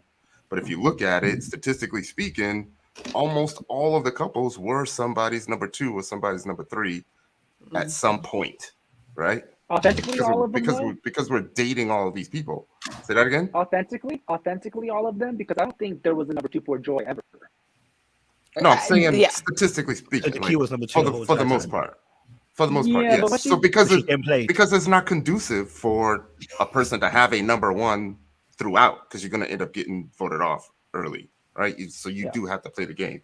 So when I saw Donovan come up, it was like he was done at that point, and it was like, damn, girl, like we could have had something had you just kept it real with me. You know what I mean? That's what it was given. It was also given that there's a lot that we didn't see, right? And there was a lot of like personal attacks, and I feel like production and the editing tried their best to keep it as classy as they can. I feel like those conversations were a lot worse. They were a lot worse than what we saw. I agree. And I feel like the three of them, I call it like that three-headed monster, Demetrius, Sabrina, and Donovan. I feel like they've all reached the point of no return, but they wanted to get their shots off first. You know what I mean? So they were like, bang, bang. You know, you're not going to get me. They wanted to play the game. You're not going to get me on national TV. No, you know what I mean? Yeah. Because, you know, and then there was another thing with Demetrius, like, there was something that threw me off when he was like, we need to like move forward and work on something. And I was like, work on what? Is it something that he messed up as to why they need to move forward? So it was a little bit confusing. That to me was like a continuation from their conversation when we were on the retreat. And she was like, we need to move forward, blah, blah, blah, blah, blah. And so he's like, all right, but I feel like all his moving forward, he sat back and watched too long. And then by that time, the momentum was gone. And in this process, as you guys know, there's always somebody else while you're pulling back, there's somebody else pushing in, right? And so like you don't have, in real life, you may have that opportunity. Ty, I feel like you smile because of the sexual reference, but that's not where I was going. It is because I had mentioned it earlier when we were talking about that point of no return. And I was like, keep the sex out of it. And I'm not saying they did have sex, but that's what it's given, right? That's what it's given. It's given I didn't see that. I didn't see that. You think so? When you say things like the person is saying one thing, when you say things like a person is saying one thing but doing another thing, and you that mad? Yeah, 100%. Okay, well then that means that with Laverne they did too. Then no, I think that's just Laverne's personality. He just was over it and wasn't having it and didn't mind putting her on blast. 100%. Well, Donovan eventually did it too, but it was just different. But he was butthurt. You see that face? Laverne you see was that face? Yeah. That face Donovan was making at the table, he was like, done. I think he was just done though. That doesn't mean that they got busy. That doesn't mean she got the minerals. You know what I'm saying? Like you could be done and you could be mad done. Like he was. Shameless plug. Guy ain't seen it, Kojo. Go ahead, bro. Come on. You here. You got the mineral. You don't got it still. Not the minerals. Over here dying. Listen, I'm here. I do hear what you're saying, dear Ty. I do. I'm not saying definitely. I'm not either way, but I'm not against what you're saying. I think there's an opportunity for that as well. I think you know, that potentially could have been the case there. You know what I mean? I just think to myself, people are power grabbing, and that's the honest truth. And that's why sex is an important thing, because sex is part of a power grab, right? Especially for us as men. If I sleep with you, everything after that, you try to chat, I'm gonna listen, but I slept with you. So what are you saying? Like it's a power grab. Yeah. So you know what I mean? Like you that's why sex becomes so important. I know, babe. I'm so sorry. But it's too many games. That's why you wait. Like, but this is people. You go in a dating world, people are playing games, and Ready to Love reflects a lot of that real life situation of people playing games, people power grabbing, people wanting to feel validated, people wanting to feel loved, people wanting to be worshipped even at points in time. And so some of these interactions people are having are really about more than just I want to be loved. It's about sometimes other things that are working around that. And I think with Sabrina and with Donovan, I think there was egos heavily involved. Two game players met at the table and they both were saying, you ain't gonna play me. And that's why the intensity of their argument happened as it did. Sabrina's like, well, I've been playing my game. Like, she said something that didn't even make sense. She said, well, you know, at the end of the day, you know, you knew I had connections. Yeah, babe, he also had connections. But you know what I'm saying? Like, yeah, everyone's got connections. But then now you getting stressed about the fact that he had Carmen. Does that make sense? If you're now telling him that you've got connections, so he should chill, but then you get you saying, oh, well, I eased up because I saw you have Carmen. Does that make sense? Sis, you just told us he should be okay with your connections. Now you're not making sense because you're on gameplay mode. And that's what I'm talking about, how the egos come into play. And he's getting stressed because she said she don't feel like he's ready to love. Bro, just address it with her. Why are we angry? Just be like, yo, bro, sis, I don't think that's the correct thing. I think you just bring it to me, let's have a conversation, let's talk. She mentioned it in the lounge with the ladies. It is allowed to be mentioned. Why are we getting vexed about somebody mentioning you? I don't think you're ready to love in the lounge. Just address it with her.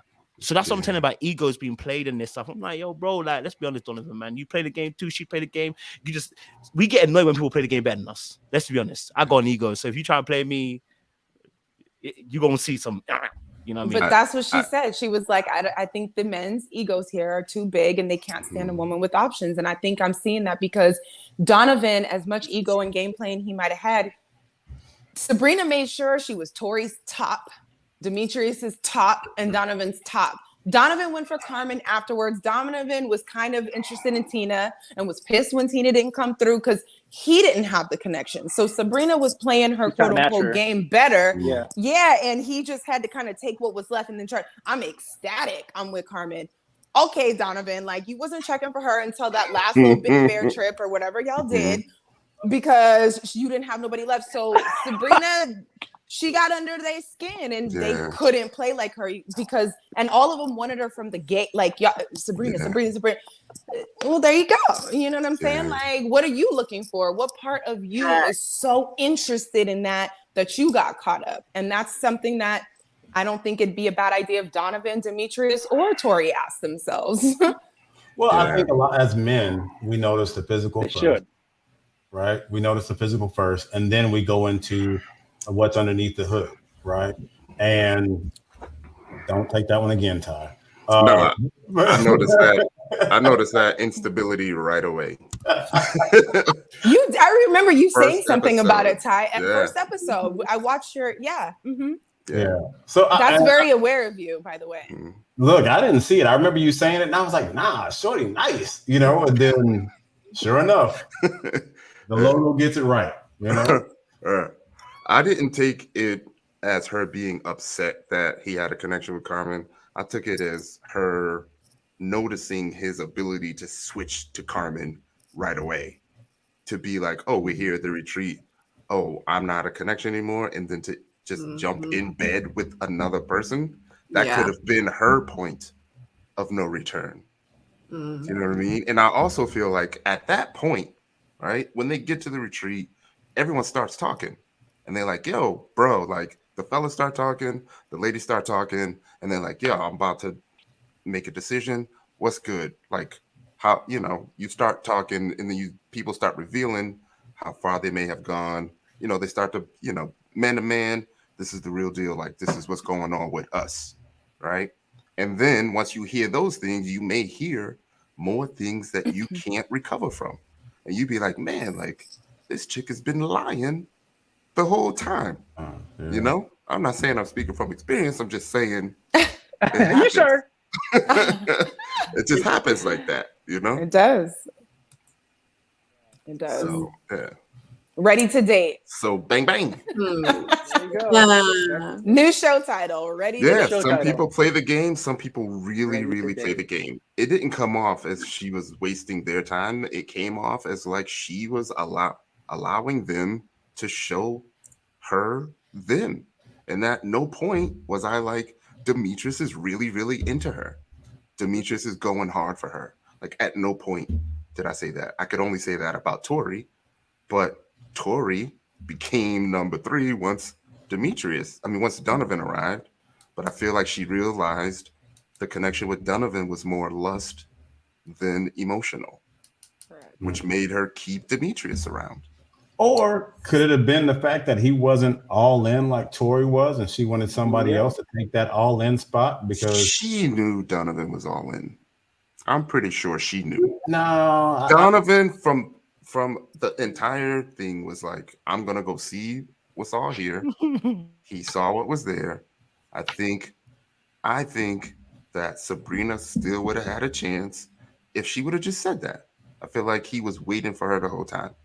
Yeah, but he also sat back and, Kojo, Sigma male on this one? For sure. So he sat back and peeped how she was moving, which to a Sigma male means more than anything else that we've had in conversation. I need to see how you're moving. And now that I see how you're moving, that changes everything for me. Yes, that does make sense. But I feel like he was waiting for her to tell Demetrius that she is about Donovan. Yeah. And she never did that. Agreed. Yeah. I don't think Donovan was that keen to things because he was still in the Sabrina land of it all. I don't think he was that keen at all. I think he was waiting. And then as soon as he's the last one there too. So there's always a bit of like playing the makeup game when you get there. You've got all this coming at you. Everybody else has been together for a week or two. And then all of a sudden you're like, okay, who's what? Okay, shorty nice. All right. And then you feel like you're playing catch up. Like you're trying to juggle. You gotta show out this reference. 5 balls in the air. I think he knew he was in there, right? Like, you've been on dates. You can tell when the lady's trying to give you the panties. You know what I mean? I think he knew that. I'll come for you guys. You're all right about me, well, Sabrina was trying to throw him her panties. Yeah, you can see that. Yeah, I think you can say that. But she said it. She said it. She said 2 more drinks. I would have been. And she'd have been out and gone. Period. Yeah. But she wouldn't have again. But she would have held. Okay, so because she's part of her is emotionally unavailable. I'm just going to keep it real. Absolutely. Because and now I got to look at the guys, because what the heck were you lot seeing? See, what were the guys seeing?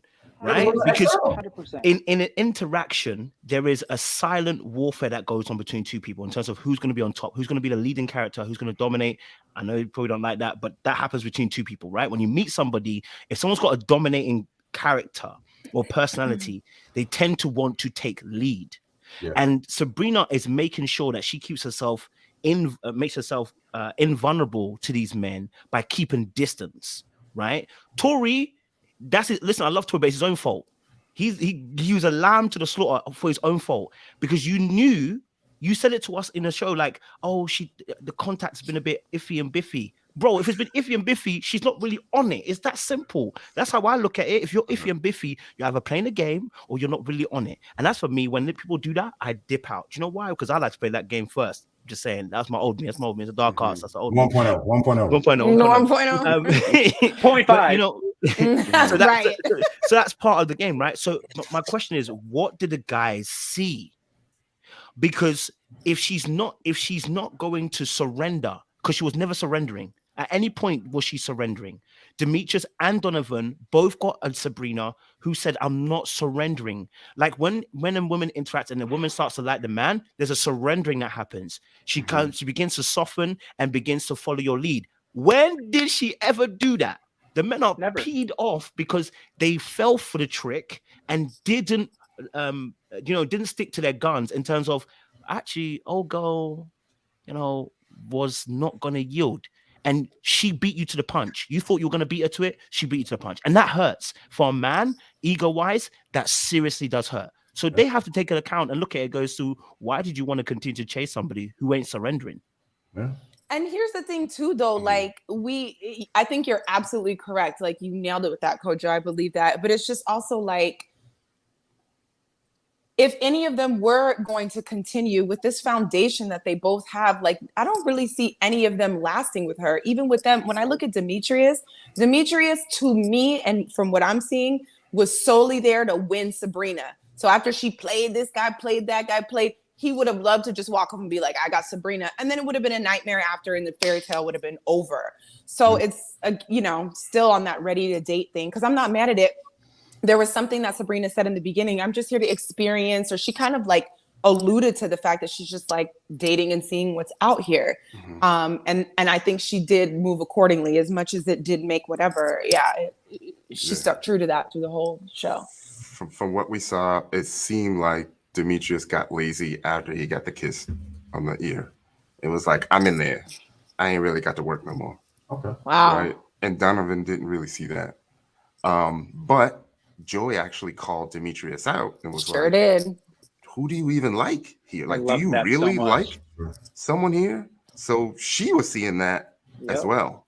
So in retrospect, now that I look at it, like, that makes so much sense. But in that scene, I thought that it was more of her lashing back to him because she didn't like being in an uncomfortable position of being in the bottom. Yep. Now I didn't get that vibe. Me and Jamie called the same exact thing when she said. Yeah, I didn't get that vibe. Oh no, she still lashed out. But she was true. But she's solid though. It was she facts. lashed out because it was facts. Yeah, exactly. It was facts, but she still lashed out. Yeah, Sabrina was willing to put herself out there in the I truth was of just dare. gonna say that. Thank you. You know what I mean? She made her choice known, so she could say that, hey, like, the things that I'm asking from you here in this process, I'm willing to do. Right? Don't wait for me to. I don't want to wait until we're outside the process. I'm doing it in the process. Why aren't you? I just It's so didn't see her being interesting. the quote unquote villain of the season at this point. From the beginning, I didn't see that. I didn't see that coming. I didn't. Because we think that she's moving like a dude, when I think there's an unhealthy bias there. You know what I mean? She's playing. I don't credit it dating. dude or woman. She's dating. She's dating. And she's not ready. She's not ready for them. She's not ready. She's not ready for love. She's not ready for herself. She doesn't know herself. That's why we're here. It's like, you obviously aren't ready to move forward. You don't know what real commitment is, what it looks like. You don't know yourself well enough. And I want you to parlay off of Joy really quick, what you were saying, because it reminds me of OG Sabrina right here. I don't think she was trying to react or lash back out. I think she was very much grounded in her truth, just like she was. There wasn't a lashing of like calling him a little boy or like trying to salvage herself. It was more, let's cut the bullshit. I'm going to make sure the cameras can't edit this anyway. And let's be real right now. Let's be real. It wasn't a lash out to me is what I want to say. It was a let's be real moment. Yeah. But I can see how straight men would think it's a lash out. But that's the kind of woman you want, though. Honestly, if you're really looking for a woman, that's the kind of woman you want, and that's why she's. I think a man that's ready to love wants that. I think men that are still playing the game and have their walls up and still like trying to like navigate and have 1s, 3s, 7s, and 4s, they're always going to have that perspective, which is going to be lashing out because they're not going to allow themselves to be in intimate space to hear the truth that's coming through, to see the eyes truly seeing you. Because you want to have this glaze because you're still affected by the hurt. And you don't want to be in your ego. Yeah. You don't want to be in your ego. No, you lot are glamorizing this way too much. I'm so sorry. Way too much. But is he though? Glamorization is crazy, baby. Like, I don't know about that one, Kojo. That Joy said the truth. Listen, I can say the truth to you right now. I could tell you a truth right now to you, guys. I could say, gosh, this, and it can still be a lash out. It can still be the truth. The two can hold. We can hold two truths. She was telling the truth, but it was a lash out. Oh, girl thought she was going home. To be a lash out. Yeah, why does it have to be a lash out? Because women don't have to just be like, and so did you say this? And no. But do you really like? Because of the way she said it and when she said it. Yes. Like, she lashed out on me. Like, you got no. See, no, that's what you just did there. That's what you just did there is a problem. Let me tell you why. If I, as a man, came and said to you, the first thing anyone's going to say is, why did you come with that energy, rah energy? And the reason wasn't even on like that. She was like that. That's what she was doing. Yeah, but that's what I feel like you see. No one's saying it was aggressive. I'm saying she lashed out in the sense of she thought she was going, and it's okay. Are you single? But she told the truth. Are you single? I am single. Okay, I'm Yeah, I'm single. It's like, What's that? You sound single. Right, but see, right there, that's cheeky comment, right? But if I now come at you and go, well, are you single? And then you say, if you are single, and I say, well, that's what it shows. Then it can be looked at as a lash out. I'm saying to you that the way she said what she said, right, is still true. But the way the timing and the energy of when she said it, it was a lash out. That's what I'm trying to say. It doesn't make it that's not true. She said what she said. It was still the truth. No one's expecting to be like, oh my God, like, oh, Demetrius. No one asked for that. We're just saying the way you say something is very important. The energy, the tone, and the words you use communicate something, what you're actually saying. That's what we're saying. What you just did to me was a little bit cheeky. It was kind of rude. In her defense, it was a genuine, honest question because no, it was cheeky. You tried to draw me out. You tried to draw me out by saying, "Are you single?" You're waiting for me to say single and say, "Yes, it makes sense why you're single." No, that's a draw out. That's energy. I don't need to backtrack. I don't need to try to be like. I'm not saying backtrack. None of that's gonna happen. I'm not saying that. I'm saying. What I'm saying to you is. I'm just saying. I'm listening to you as a man, and I hear women speak all the time. I hear women speak all the time about what they really want from a man. Yeah. And the things that they get triggered by are a lot of things that you're saying. So that's why I'm asking if you're single still, because the women that I know that are ready for love, you guys wouldn't be compatible. So that's why I'm asking this question. So I can get more of a clear objective of how you're moving, because I'm hearing you and I'm seeing it. But you're instilled in the truth of it, which makes sense because you are where you are right now presently. I was gonna say, leave that alone. In Sabrina's defense, she did say that in her confessional, right? What? And back there, in the confessionals, like they're trying to get you to say shit. You know what I mean? Like they're trying to get you to another level so they can have some kind of soundbite. Not saying that she wasn't coming at him hard. This is just me trying to play devil's advocate about it all.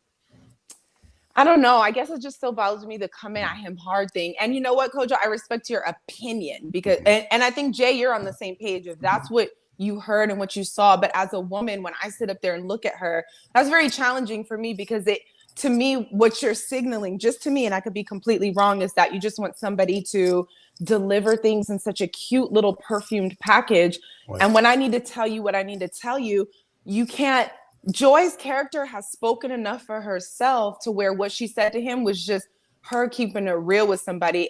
And I don't know, I guess when I think lashing out, I just see a little bit more chaos than her being like, did you have a connection? But what about you? That's just like a lean in and a question in this. She wasn't like, well, I'm not up here trying to, like, this is lashing out. No, she's too classy for that. You know what I mean? So I'm just confused. Exactly. But so the reason why I say that is because she came back afterwards and said, you know what? I did kind of come at him sideways. Yes, right? She did. And so she admitted that she did that. And I'm talking about the timing of which she did it. Like, yes, everything that she said was true, but she did it at a time when she felt like she was being attacked. So it was like, all right, well, let me give you something too. That's all I'm saying. I'm not saying that what she said wasn't correct. I'm not saying that wasn't her truth. I'm saying that the way she said it and the time that she said it was more imperative than what she said. That's what I just want to say something. I just brought the definition of lash out, and it's hit or kick out. I'm gone, man. Bye, y'all. Bye. So I love definitions. Hit or kick out at someone or something, or spend money extravagantly, attack someone or something verbally. She laughed out after she was defeated by one vote. So I just wanted to put that out there so we have the definition and we can move forward from there. Right? Context.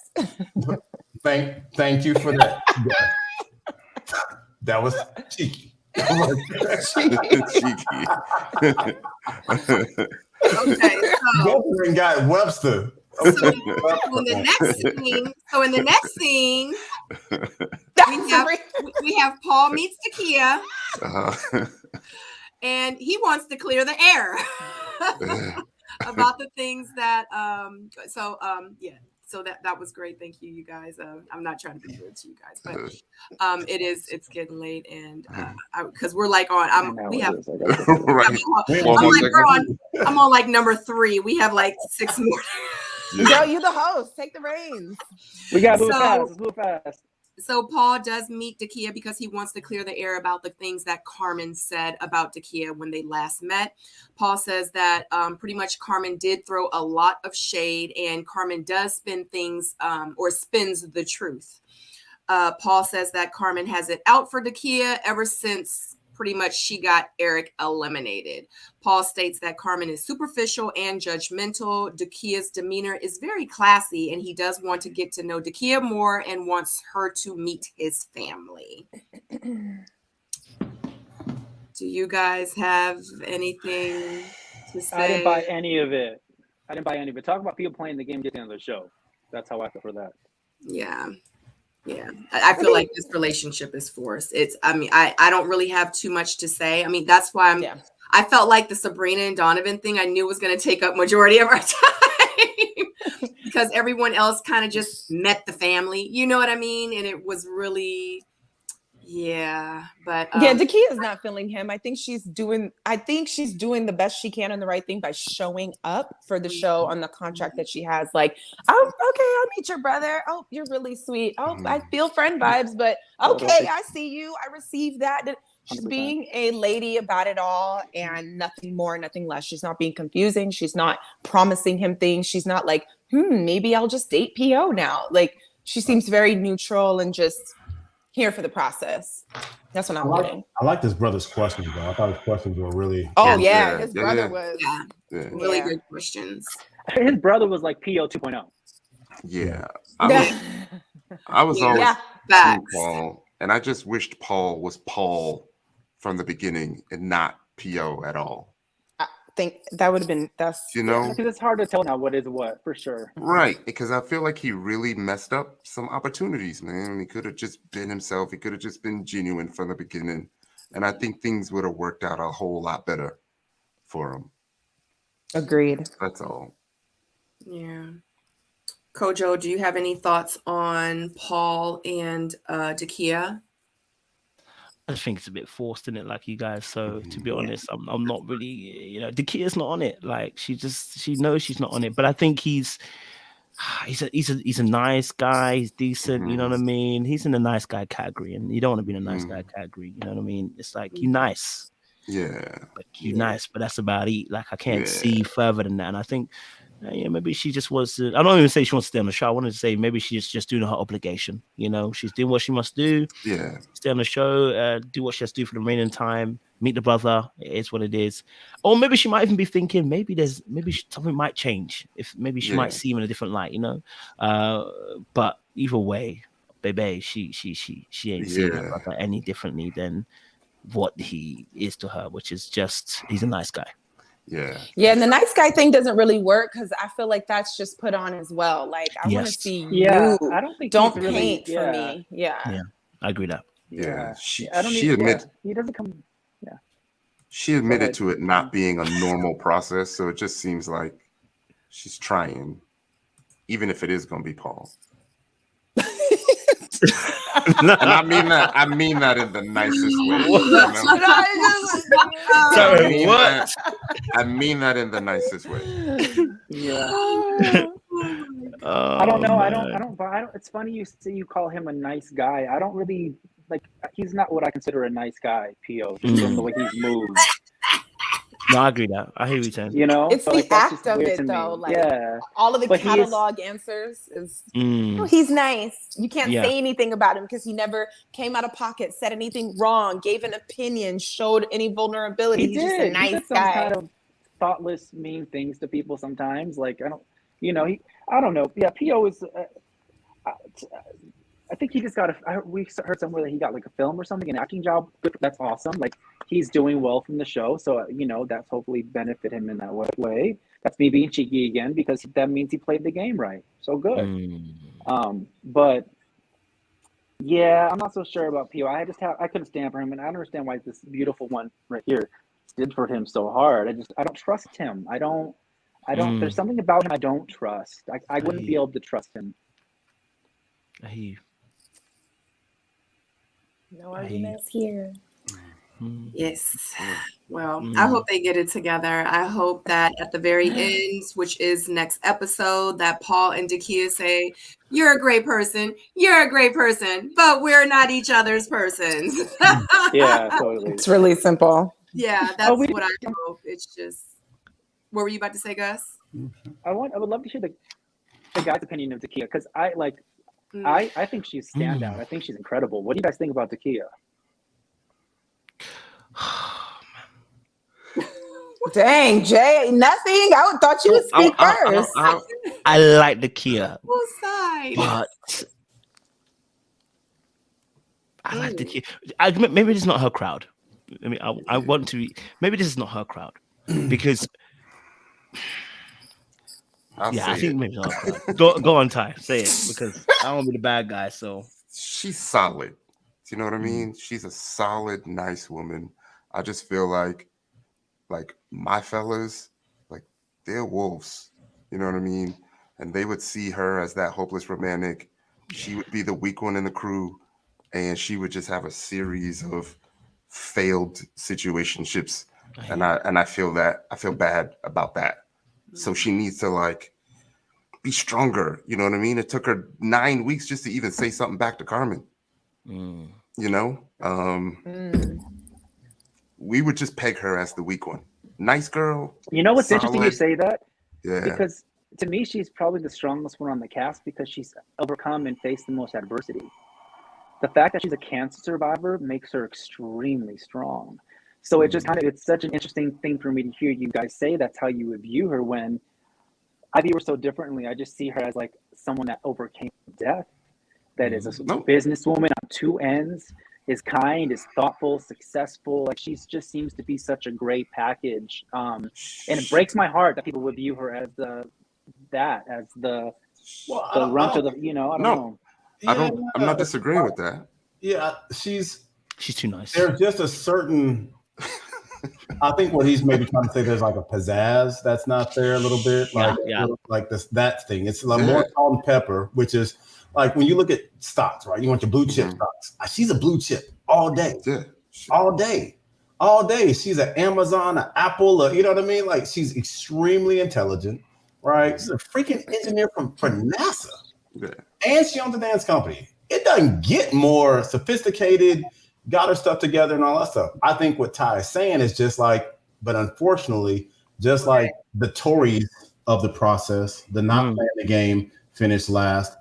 The Kia, which is not a Tory, but also kind of like the nice girl, is finishing last because of the lack of, or what with the not the spice, right? The Sabrina did extremely well in this process until she didn't, but the Kia didn't.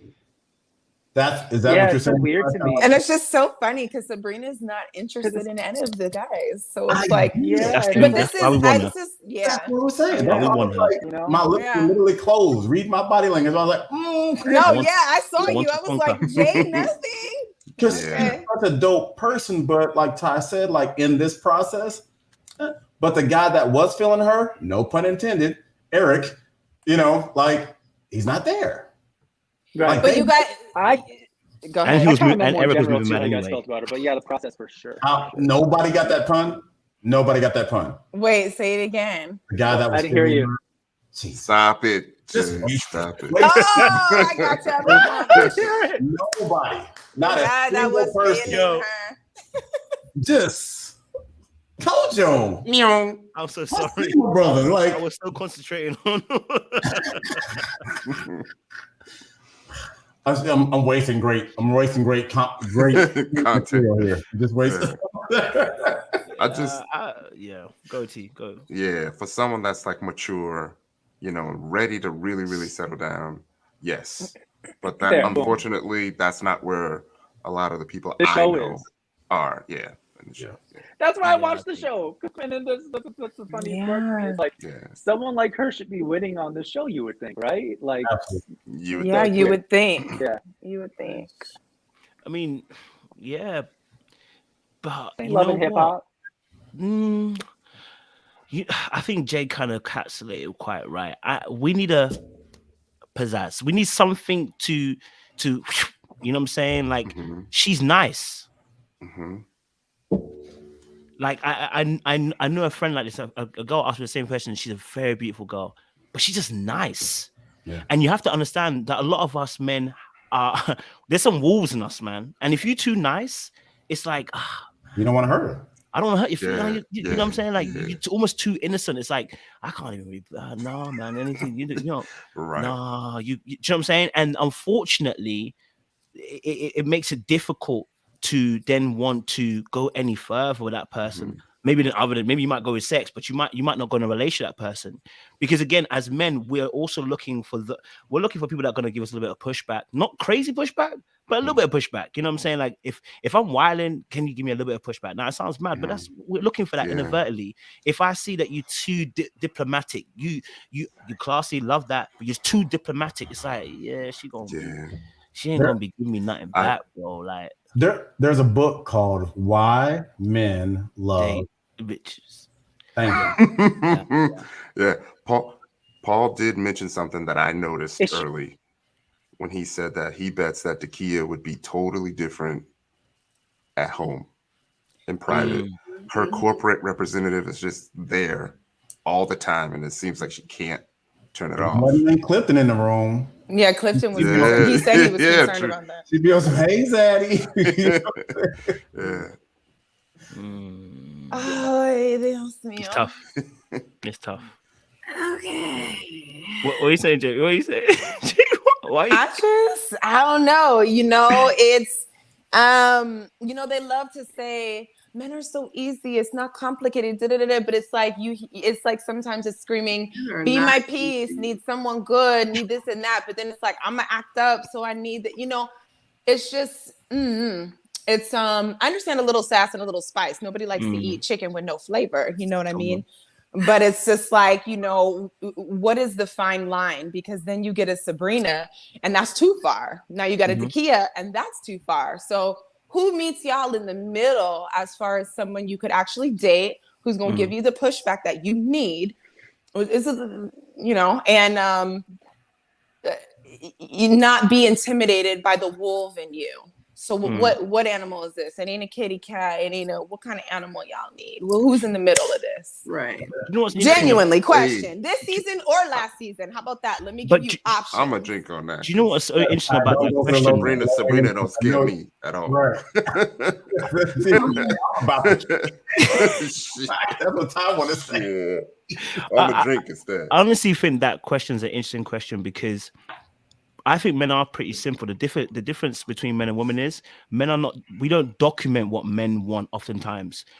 It's known we document what women want all the time. We hear conversations around it all the time, right? So when you rarely hear what men often say about women or what they feel about women, and it's not documented often, it looks complicated, right? For instance, okay, so the question asked about the Takia situation, and I can see some people in the comments saying, what you don't want? You want this or you don't want that? But okay, but that's not how we are saying that people are going to extremes of either end.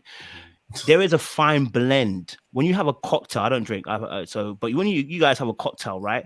When the cocktail's mixed very well, you enjoy. When it's not mixed very well and ingredients are a little bit higgy-hagga everywhere, it's a problem. The same thing with human beings. People want people that are going to blend the different qualities that you have very well. Number one. Number two, every person should know what their seduction route is, right? Some people it's intelligence. Some people it's sensual. Some people it's sexual. Some people know how to just be relative with people. They know how to just be around people.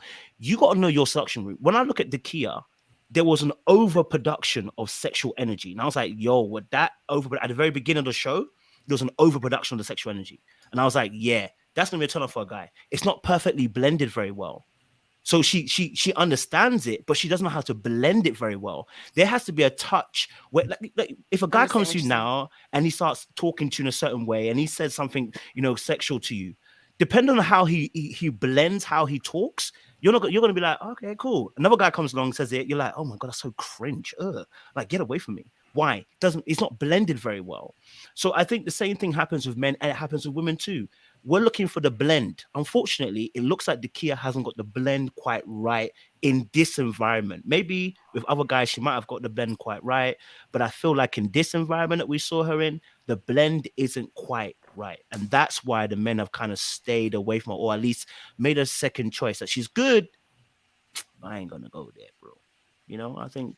I understand that. Thanks for breaking it down, Kojo. Because I think the thing is so I interview men. I have a lot of hours where I interview men because you're right. We hear so much from women. Man, y'all need to talk. And when you do, you know, your stuff is put on the table. I just think in this particular situation, the way I put it, people are polarized on this side, that side, because it's just what it sounds like here. But when you break it down to the blend, to the cocktail, I mean, I believe that's what we're all looking for. So that makes sense.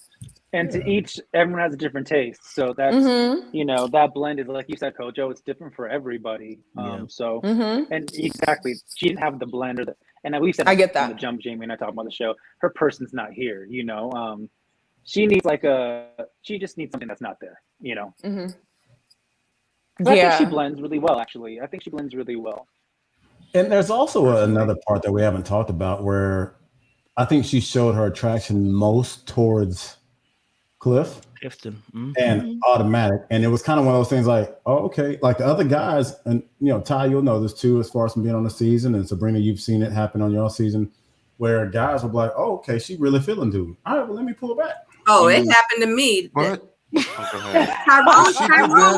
Tyrone even did it to me. She did that though with almost every single one of her dates. At the end of the date with Wiley, she was like, "Oh, I think I could probably feel Wiley."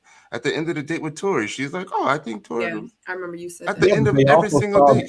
She also saw her interact with Cliff though, and she was giving Cliff sexual energy. I didn't see her give the other guys that. I think Clifton was giving it to her, and the other guys wasn't giving it to her. And let's be real, Clifton, you know, a lot of women like Clifton. Okay. So. Yeah, they were using the same blender though. You know, that's the whole thing. They were using the that is true. Because nobody else was feeding her oysters, but Clifton was. I mean, the boy was doing a lot. Love him. Yeah. Well, even Eric in the kitchen. Like she showed up with the little swimsuit on, her little, you know, her sex appeal, and she was like, "What you cooking, deviled eggs?" And he was like, yup. Like it was really no sexual nothing. And Clifton was like, "You want an oyster?" And she was you know, so I get it. This is me being cheeky. How did I'm not being cheeky right now, by the way. I'm not trying to be cheeky right now when I say this, but that's why I think she's better with an older man like Clifton. Like she's better with an older man, like a seasoned man, because she feels like she can be her seasoned, wonderful self probably there. She wouldn't do well in a wolf pack or with younger men. It just because they wouldn't be on the same page. Because she does, but because she's younger, but she reads older, right? Like she's younger, but she reads older, right? So it's like, she reads older. So she doesn't blend well. That's the point. She doesn't blend well, bro. When you say blend, I understand. Like some of the stuff that, you know, I guess was said sounded like maybe she was trying to keep up or put an energy out there. Like I get it. It just. And it's not, there's nothing wrong with her because I love Dakia. I would think that that's something that a man would trust to be loyal, to raise his kids, to be a pillar for him and all of these things. But I guess I'm only trying to understand. I'm willing to understand. So I can see why you say that, although I don't find an issue with it, but I don't date women. So I mean, what do I know? I don't know nothing about, you know what I mean? As a man that has dated women. Right. There you go. I'll take your word for it. You know? Kojo's explanation, like, you can't say it any better than that. But I'm laughing at one of the comments. I just looked at the comments. And somebody, Jackie T said, Dakia came looking for a filet mignon at the Rib Shack.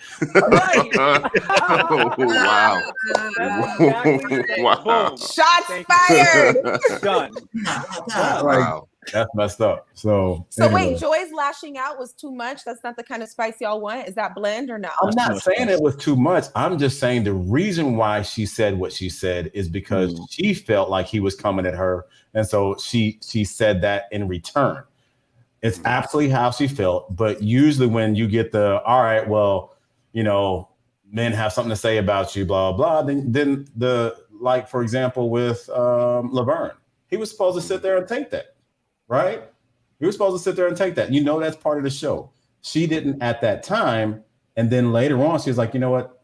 I did that. I meant what I said. I said what I said, but it was the wrong time. That's all. So yeah, Joy is solid. You know, solid. Yeah, she did that too, though. And I don't like that you said it when Sabrina, she was like, you whatever you did, you were like, I came in to kill and I actually killed him, and you didn't take. You were like, you she owned killed it. the That was the messenger or best something part like of it. that. Yeah, like good. Who That's was what it that should that have you did been. that with? Frank. Frank. And I said it on my review, baby. Okay, I get to 100. But Frank was blowing smoke up my ass. But see, Hey, I still called her why out. I did it. Sabrina knows I already called her out. I said, well, she lashed out her Frank too. I Did said, Frank hit you with a banana tailpipe? Is that what happened? Frank was full of a sugar honey iced tea. And he came there and was talking out the side of his neck. And that's why I was like, I'm mad because you're not keeping it 100. That's why I have a problem. And he wasn't, but that's not, we're not talking. Okay, so are we finished with Paul? But and it turns out he joy. wasn't keeping it 100 the whole time. Keep He it done made blended, it to guys. the Keep it end blended. and still wasn't keeping it 100. So it is what it is. Keep it blended. I don't like people playing games. I don't like. But it sounds like it's a lot of games. It's hard. It sounds like it's a lot of games. Yeah, I'm just glad I'm not. Exactly. And this is the type of energy and things. This is why sometimes I try to listen when women talk about the way they play men. I can't even be mad because if so many people are just seeing it as a game, I'm like, you wonder why some, not all of the dating world is in the condition it is, because it's like, I'm finna get this money. I'm finna get something from this fool because he playing, I'm playing. So let's see who play. It just feels like chaos. But too much good will get you killed out here. You have to understand. Even the Bible says too much righteousness is a problem. Look, you have to understand. This life, if you're too good, you're gonna end up dead. You have to be wise enough to be able to understand that the world is not perfect, and there were good people, there are bad people, there are ugly people. Balance. And so when you're in dating, it doesn't serve you to be naive. It doesn't serve you. You know, you should be good. Naive. But you can't be naive. You have to be able to be aware, because, like I said, that's why I said I asked why the men fell for Sabrina. Because as much as I think Sabrina's playing a game, y'all should have seen that she was playing a game. If you know what you really want in somebody, 100%. I'm gonna see Sabrina from a mile away. I'm like, girl, I know you're playing. Like Tyrone you're did. Distance. Yeah. Like Tyrone did. Yeah, exactly. Yeah, Tyrone early. Yeah. The men have got a problem 100%. Too. If they're falling for people like Sabrina, they've got an issue.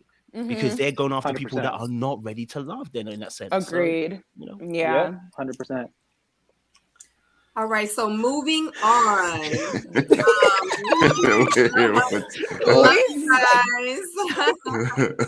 So Donovan and his mom is meeting Carmen, and Carmen brings his mom some flowers, brings Donovan some flowers. Carmen does talk about being a single mom and bonds with Donovan's mom. Donovan says his mom really likes Carmen, and Carmen thinks and feels that Donovan mom's really likes her too. Did I add an S? Too many S's. And we feel you. The mom says that Carmen is a winner, and Donovan and Carmen kiss as she leaves the scene. Winner, winner, chicken dinner. Yes. That's what she said. Yeah. Exactly. Yeah. That's what she said. End quote. Yeah. So what do you guys think about Donovan and Carmen's connection? Because I personally feel like it's not real. I feel like there's a lot of sexual chemistry. I feel like that they have that connection, but when it comes to like Joy and like a Clifton's connection, I don't really see that. I see that this is a very convenient situation. I feel like both of them was like, you try to make it to the end? Yeah, I'm trying to make it to the end. You trying to make it to the end? I mean, you fine. You look good and everything. I mean, you cute too. You got a fat ass. Okay, well, let's make it to the end. All right, well, meet you in the jacuzzi. That's where I'm getting. That's what I'm getting from this whole situation. You know. So, what are you guys' thoughts on it? I mean, you really nailed it. I agree with you. Yeah. And I think why he actually can do this with her is because the way she handled his mom. Like, he has a mom. I have a mom, so I know when you have a mom. She was able to handle his mom, and I think that to him, that's even more reason to be like, this is fun and easy, right? So, I don't know. The wild horse that can't be tamed. Those were his words. Yes. Yeah. I feel like they're both emotionally mature enough to like give it a valiant try, right? Yeah. I was actually looking forward to the moms coming because you can't hide from moms, right? Moms is gonna tell. She gonna tell on you without trying on without trying to tell on you. Like, she wants the best for you. She's gonna end up telling on you. And don't ruin it. Yes, and she revealed some things that Donovan couldn't hide from. So, but honestly, I heard all of that. I was like, "Oh, yo, mama put you on blast, Donovan." Yes, I have questions. But you know what, Tyrone? To piggyback off of what you just said, it's kind of, that's just kind of weird to me, because I'm gonna keep it 100. I feel like that the Carmen that showed up to meet the mom wasn't Carmen. Oh, correct. But you're supposed to. Yeah, that's you're supposed to do that. Yeah. I would not want blue-eyed baby Jesus to meet my mom either. Blue-eyed booby baby Jesus with the tight everything. You know what I mean? She had on a cardigan. She brought flowers, like bang bang. Speaking of game players, Carmen's a game player. She knows how to play. Yeah. She's literally a boss. Now, see, I don't have fun. It's not fun for me to watch Sabrina play the game, but maybe it's because I don't like watching, like, I don't know. Carmen plays like a grown ass woman boss plays the game, and I think that's entertaining as fuck. I love watching it. What's your face down there, Kojo? I don't think Carmen plays a boss game at all. I think she's a villain, just like Sabrina. Because she doesn't just play. She's not just like necessarily playing the men. Her whole objective is women. That's even worse for me. I'm like, look, you don't even get on with the women. Like, bro, if I'm choosing a partner, I'm like, Carmen, I'm staying away from you. I'm so sorry. Because the way you coming at other women, I'm like, what are you doing, babe? But didn't she just come into Kia like that? It's you only go at who you know you can go at. Though. And y'all just said, and for me, I'm saying, okay, maybe I should say, for me personally, if I see that you are as well intentionally trying to pick on someone, I don't like that energy. For me, that's bully energy. If I know I can take you on, Tyrone, right, and I intentionally come at you every single time, better man. You ain't really, you're my competition, but I don't need to keep coming at you in this particular way, throwing shade at you. I don't need to do that. Do you know what I'm saying? Oh, I know because you won't respond, I'm going to keep doing that. That's a bully. And for me, I don't rock with that kind of energy. I can't be called that energy. But in terms of obviously the mom and her, I said this on my review, the mom and her are similar. That's why they get on. Because the mom recognizes the same energy she has in Carmen. Exactly. Right? Absolutely. So that's why the two of them are just vibes in. And Donovan senses a familiar energy in Carmen because that's got his mom. So of course he's gonna like Carmen in some shape or form. You know what I mean? May not want to all the way, but definitely there's gonna be some attraction there for him because he recognizes the same energy. But Carmen, the way she was going on, it was bullyish, man. Like coming after Tequila, the way you coming after. Play the game, you have a competition, but you ain't gonna be talking about people. Like, it's not. But that's the hard part, right? Because first of all, we said exactly the same thing you said on our review too about the Carmen and the mom situation. Like that was so. It's like duh, right? Yeah. It was fun to see. I actually enjoyed it. I was like, I agree. I I them agree. both a little more. I just want to be clear for the people listening. When I say Carmen's a boss, literally she's a boss. That's what I mean. She's literally a boss, right? So that's what I mean by that. I still don't know if she. And I guess we'll find out at the reunion. I don't know these people, but I don't know if she's just really good at playing the game and being okay being the villain or not.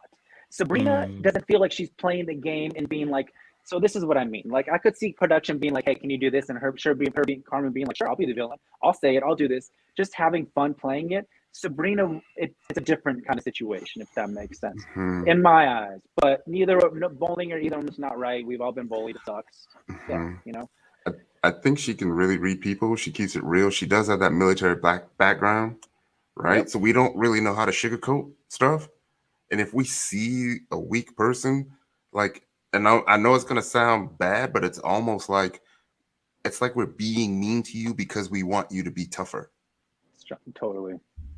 But that's not the I'm a big sister. And she gonna be mean. Yeah. She gonna be mean to the wrong person. But it's only Sabrina. It's because you recognize person. You gonna get a shoe thrown at you quick. But you recognize who the weak one is, right? Yeah, I guess you're right.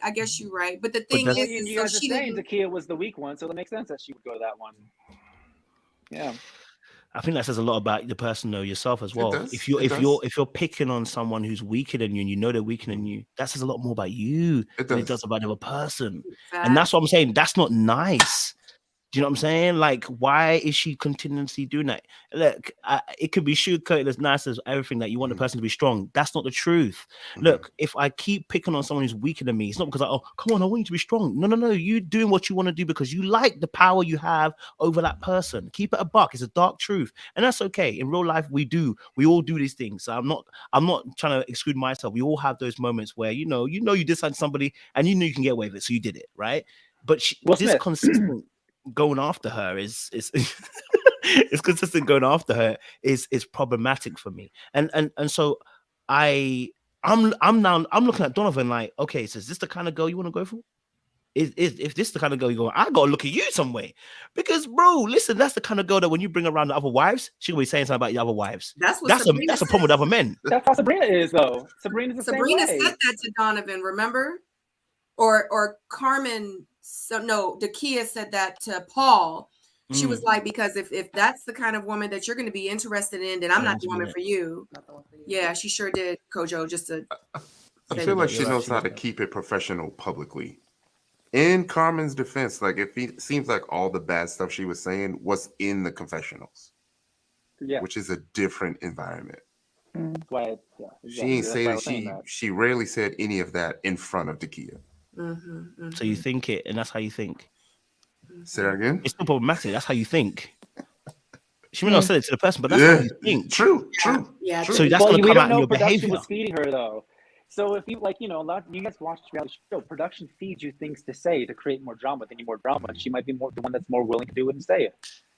Then that's still talking about how. Okay, so that still relates to your behavior because you're willing to go that far to do that. That talks about you as a character, as your behavior wise. Because you had a choice.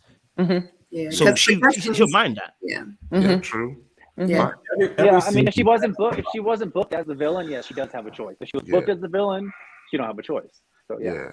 My first thoughts on Carmen was, she is for the shits, and I am here, and I am here for it. We know you. Yeah, you are. Let me get a whole bunch of popcorn from Amazon because this season's gonna be good, right? Right. Oh god. Anyone else think that Carmen should be on the Real Housewives of Potomac? I think she'd be so good on that show. Yeah, that'd be perfect for her. The shade would be absolutely amazing. Yes, so good. Exactly. So good. Absolutely. Yes. Well, Donovan just got to get on the thing, and it should be good to go. So next up, we have Demetrius and Sabrina meet. Wait, can I real quick? Did y'all already talk about her attire when she met his mom? Yeah, we breezed over it, but what you got? Yeah. Man, look, she came in there looking like a librarian. She got a cardigan, yo. She got a cardigan. She's doing it. She's playing it right. She don't need the titties to be interested. And she knows Mom don't need titties. She don't need titties, but the men do. Exactly. Right. Get your cardigans out, ladies. Get your cardigans out. Which tells you, like, she knows when to play the part and when not to, right? She's smart. When it's competition with another woman, and okay, well, you don't have it, I got it. Let me put mine out there so that way, because the men's gonna look, right? Whether it's bought or not. What did the Kia say? She's like, well, bought and paid for is better than whatever the case is, right?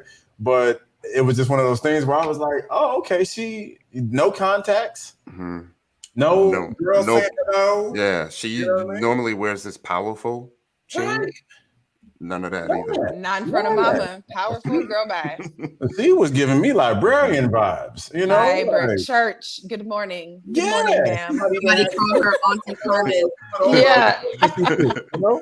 And she wasn't even doing her reads. I didn't know if y'all talked about it. Like, that was one of the biggest shockers. And I was okay. The flowers, come on, Carmen. Right, Carmen. Looking very matronish. You know what I'm saying? Like she just made some butter or something. Yeah. Took off the apron and got ready for the date. She went and bought She went and got what's the cologne? The stuff from Bed Bath and Beyond, and just put some little spritzer on. She didn't even have it. All right, we just had to talk about that. Go ahead. I've been waiting for that moment. Like, Lord. Oh my goodness. Okay, so Demetrius and Sabrina meet up, and she wants to discuss where she stands with him. She has some concerns and wants to address them. One, she's pretty much saying that she isn't interested in taking her husband's last name. She did not change her last name in her first marriage, and Demetrius pretty much tells her that he would, he would like for her to meet his family, and she declines the offer. So I just summed it up. So Sabrina and Demetrius. I took notes. I took copious notes. Would you like to go? Because you did take a lot of notes. I want to hear it. Me too. I mean, there were some things that kind of that got to me a little bit. So after watching it the first time, I was like, man, like I've seen this type of energy for some of the fellas that I know, and it doesn't normally end well, right? When I see the energy that he gives her, it gives like, I gotta say it, like it kind of gives borderline emotional abuse, kind of. Yeah. Right? Yeah. Like he doesn't really like give her a chance to talk. Like he doesn't hear her out. It just seems like he's just not there. And I don't know the underlying reason for why he doesn't have the patience to hear her out, but it was like there all the time. Even some of the things that he says that he was upset about, like the conversation with Tommy, he brought that up, right? She didn't bring that up. He brought up the conversation with Tommy again. So she was just explaining it. I ended up watching it over and over and over again. So it seems like the thing that she was saying wasn't really bad at all, you know? And it also seemed like the things that he was saying didn't sound as bad the second and third time that I heard it. And I just feel like when he says things like they need to move forward, they need to rebuild, this one I was like, what? Like, what did we miss that they need to fix? Do you know what I mean? And then it made it seem like he messed something up and he's trying to move forward, but she had already reached the point of no return and is not willing to accept it right now. Play on, play yet. That's how you do it. You make someone else feel guilty when it was you. Play on. Yeah. That's all I got. I mean, Demetrius was just a no for me pretty much from the gate. So I don't know. I don't even understand how. I don't know. I don't even really know what to say. That's the thing. I mean, Sabrina knew. She keeps bringing up the same things with him and they keep having the same conversations because it's like, it's been a no. Like in real dating world, I'm not texting back. I'm not answering. Like you're already done. So I just feel like this is the whole part of the process things. I'm not shocked. I'm not shocked that she didn't choose him, but they had a moment at the pool party. Cute, fun. That's it. Like, I don't really have much to say about it. It just, So I can't really get into this. I don't know. I don't understand. There's nothing there.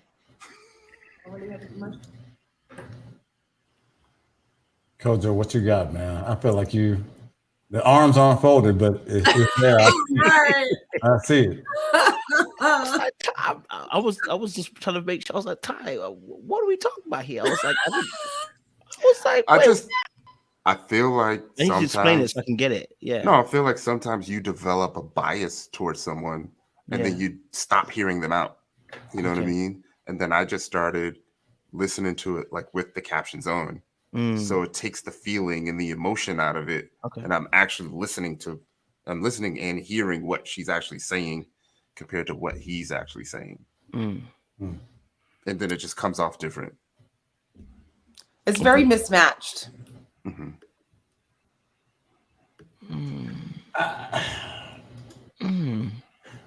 His phone died. Go on, Jay. I look like I'm in pain, right? It's like you have this idea of Sabrina. You just want to focus on that, and there's nothing's gonna move you from that. No matter what she does or what she says, you already have your thoughts on her, you know. All right. I'm gonna just go ahead and say it. I feel like Demetrius at this point is just like, let's just go ahead and finish it up. Like, I feel like he was like Walter right before the bridge. Like, you tripping? It's just me left. What you tripping for? Like, we there now. This is the time when you commit. Why are you pulling back? And I feel like that was the true to Sabrina, the namesake, leave him on the bridge moment. You know what I'm saying? But it was still giving. You know, how am I getting no reaction out of you? Pay attention. Hello. Yeah, but it was still giving. I'm Demetrius. You kissed me in the ear weeks ago. Therefore, I don't have to try. Yeah, it's like he hadn't tuned in to the updated information that was coming across. Like he had slow signal, so it was kind of like one of them things like what's a cell phone provider where they miss a very important part of the conversation, and the person's like, "Yeah, we still no, Yeah, like get he's the there rest by of the message." default. Yeah. It was not a pajama party. Like you showed up in pajamas, right? And I feel like that's Demetrius. Like he just the last part of the message, he just had bad cell phone signal, and he was still on. Well, you kissed me on the ear, so we're good now. I'm ready, and it was too late. She had already been moved on. I don't think she gives guys a lot of time. Like you got one, maybe two little ends, and she's gone. I think that's how it should be. She gave him to the retreat. And even at the retreat, he was still saying, I'm going to show you something once we leave here. You know, what is that? Right. She gave him plenty of time. I mean, listen, I don't dispute that. I just got stumped to the part where he said it could be emotional abuse. I was like, wait, what? But that's why I got stumped up. But I'm not trying to insinuate nothing. No. I understood where you were coming from with that, Ty. I think with Demetrius and Sabrina, personally, you know what? I personally didn't agree with everything that Sabrina said, but that's me personally. And like, if I was dating Sabrina, this is what I wouldn't agree with. But in regards to the actual discussion, she laid out what she felt this is what she felt, right? Number one, first of all, if you don't come meet my parents, we're done. It's done. I don't need to go. I don't need to pursue this anymore. I'd have been out the window already. Yeah, I'm gone. Yes. Yeah. So none of that chat after would have been. As soon as she was doing the little okay, let's leave it as is, because obviously clearly you're not convinced, and that's fine. We can go our separate ways. So that was number one. I was looking at Demetrius some type of way. Number two, Demetrius actually said, you know what? He should have listened to what the people had been telling him about Sabrina. That's number two, which means, sir, you already had prior warning to how she was. C'est la vie. Number three, okay, I personally think that Demetrius didn't really give much. From what we saw with the cameras were struggling to pick up something from Demetrius. Demetrius, what did you give? Because right now you came bearing empty gifts. That's what it felt like. So I'm even asking myself, Demetrius, what were you given? Right. So aside of Sabrina saying she ain't gonna submit whatever, she gonna not change her name, you know what I mean? If that's and what I started seeing about Demetrius, I said, is he a chameleon or is he a worshiper? Because either one don't look good. And I say chameleon because anything she was suggesting, he's like, well, we can just have a conversation and we can just have I'm like, this doesn't need a conversation. I don't agree, and we ain't gonna. This is an impasse. So that's as a man, especially. You have your hard yeses or nos, and when you don't, you're either a chameleon or you're a worshiper, and both of them end badly because a chameleon just changes its color for whatever situation, but it's never going to be really happy, right? And end up blowing up in your face. And if you're a worshiper, you just do whatever the woman says, and then you blow up in her face again because she doesn't do what you want her to do in the end. So even one don't look good, because when I'm getting back to the lounge and I'm hearing Demetrius literally tell Tommy that he said he invited Sabrina to face the family, and she was doing and then you was like, well, I kind of understand. I'm like, what did you understand? Yes. Because at this point, even Paul is like, what the heck? What? Yes. What? If Paul is telling you what the heck, you need to be asking serious questions. Do you know what I mean? So I'm looking at it and I'm like, so what were you really trying to achieve? And I think that's what Jay, what you kind of mentioned as well, that maybe he was trying to go to the end. Maybe he's like, look, we've reached this far. Let's go to the end. Because he did say it, kind of towards the end. He kind of glamorized at the end by saying, well, we're not going to leave together, but we're both going to leave the process at the same time. Bro, why are we glamorizing that, bro? She just basically rejected you. You don't need to glamorize it, bro. She's basically saying no to any particular thing that you're offering. And that's okay. Just know that this is an impasse for you. I don't know what's an impasse for Demetrius anymore. Is it the submission? Is it the fact that she won't change her name? Is it the fact that, bro, like, she ain't gonna meet the family? What is it that Demetrius does not find it to be appropriate for him? Because at the moment it looks like you're open to everything, and that for me is generous. Go for it, Jane. He's not keeping it real. That's all. When your foundation isn't based in anything, you either go with the wind or you're this. You can't tell. It's very ambiguous because he doesn't really. His foundation just seems so false. Whatever it is, it's just fake. So I never really expected to see anything from him because he didn't give anything from the beginning. He didn't give anything in the middle. And he damn sure didn't give anything at the end because he wasn't rooted or anchored in anything. If you ask me, from looking at him, and then it's like part of me thinks like, okay, well, were you trying to also prove that you don't need somebody submissive, so you became that? Like, I'm just confused because it just doesn't feel, nothing about it feels real. It wasn't rooted in anything. So I'm not surprised that we're all confused and don't know who he is or what he's got going on. I mean, hell, he didn't show up until episode 4. Yeah, I mean, he was getting bad vibes not only from Sabrina. I mean, even Tina was like, "You didn't even talk to me, you know, at all at the little brunch thing." And then even towards the end, he was saying, "I'm not gonna give 100% if you're not gonna give 100%."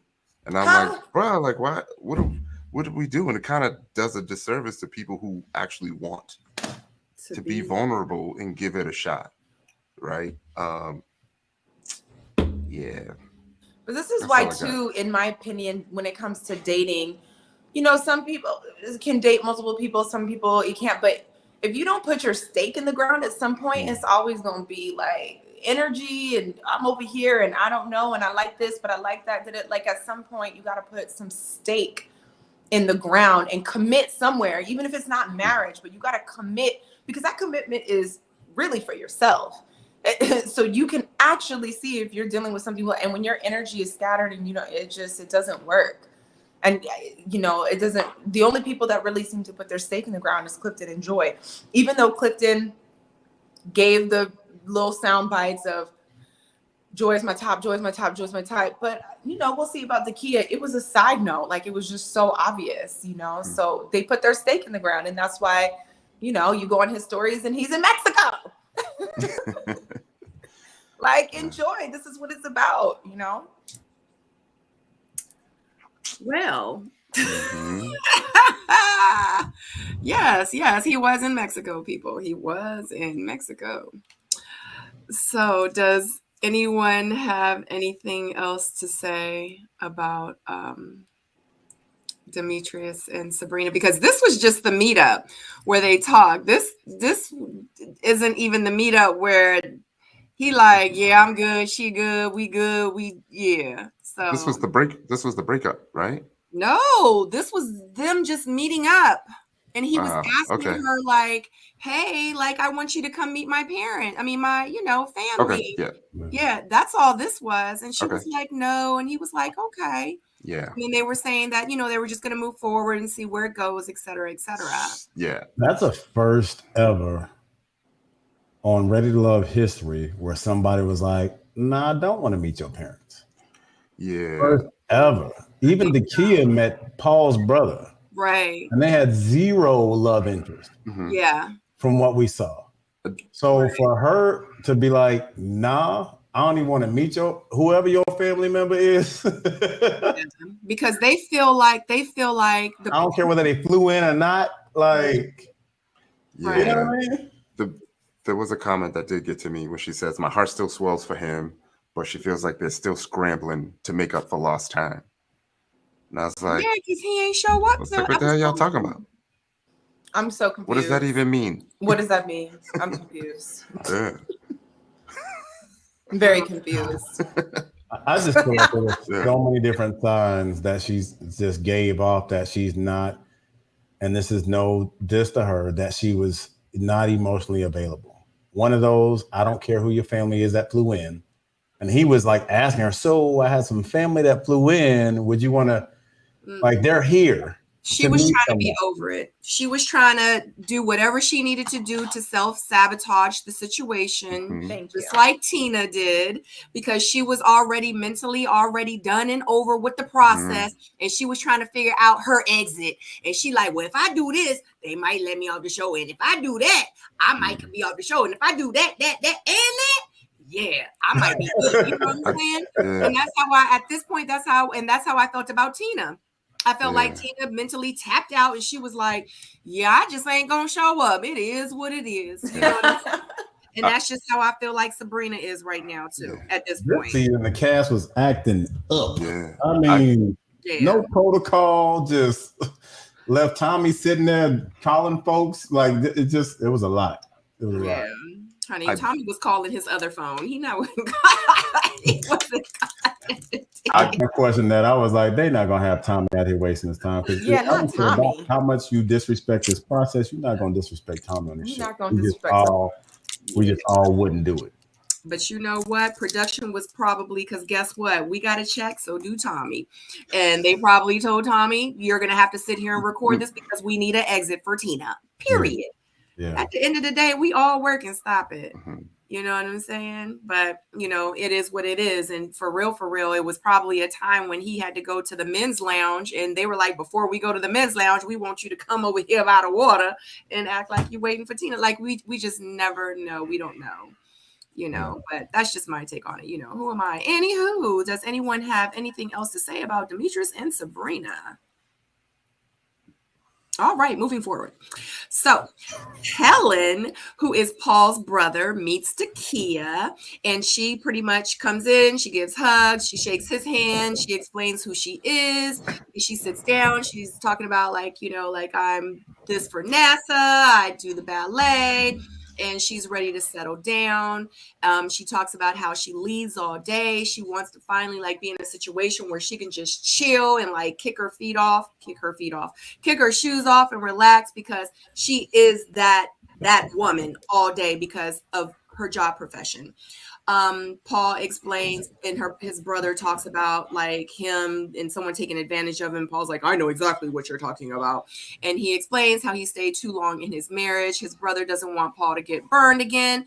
Dakia says that he's trying to figure out if this is natural or if this is forced with her and Paul. Kellen, she leaves. Kellen, the brother, says that Dakia seems scripted. And Paul is hoping that Dakia can become more vulnerable in the future. So there's nothing to be vulnerable about. I mean, she's giving him like they're friends. She said it's a friendship vibe, like you said, not trying to force. And there's just a certain level of like what are we doing? Like, I have nothing to like. Tyrone look like he about to burst. Because it's just crazy. Like, what are we talking about? This is why at the beginning when you asked about the show overall, this is just so fake. It's so contrived. I can't even give you anything because it's like, what am I looking at here? Like, what vulnerabilities you finna give? Okay, go ahead, Tyrone. Because I just. All things considered, I think it kind of went well. And I mean this in the nicest way. But first of all, dog, you got to start it off like that. I know. Like, if you're Paul's brother and he brought you Dakia, right? Enough said. I would think she's amazing too. You know? Boom. I said it. She's amazing. She is amazing. And that's what his brother said. It went just like I thought it would go. You know, if my brother was there, it probably wouldn't have been that nice to me. But, you know, in that moment, we know we're on TV. That's how it's going to go when my brother's on.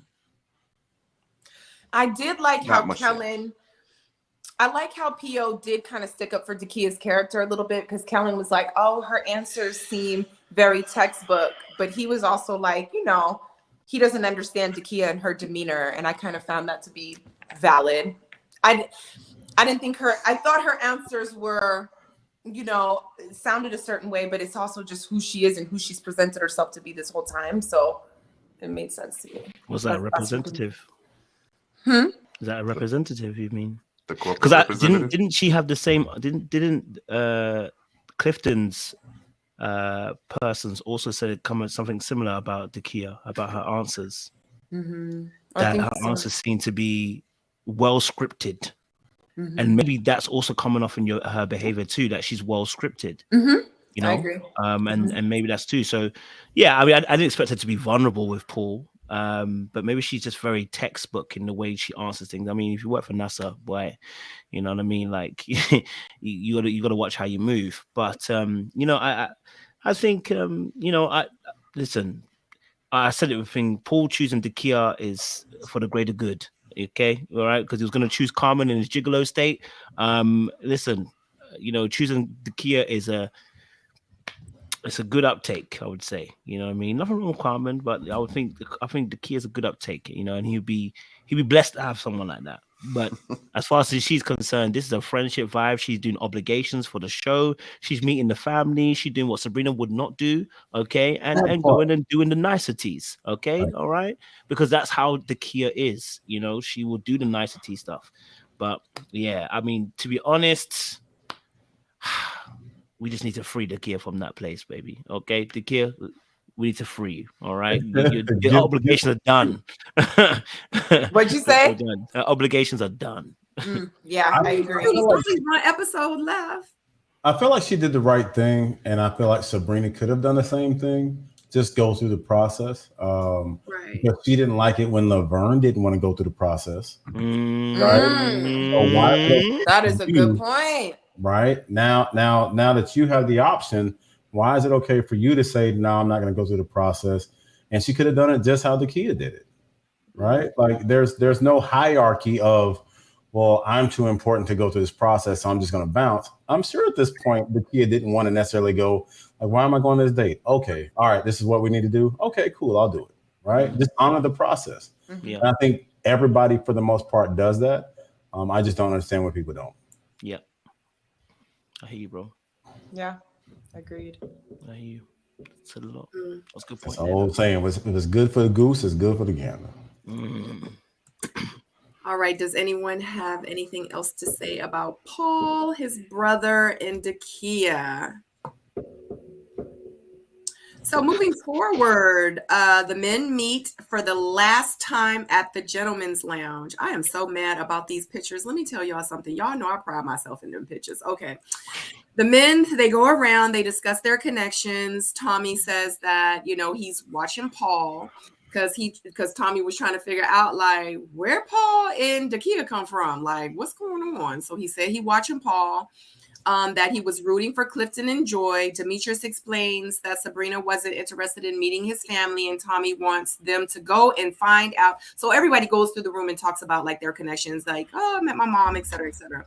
But Demetrius explains that Sabrina wasn't interested in meeting his family, and Tommy wants them to go out again to find out exactly where they are. So Demetrius meets Sabrina.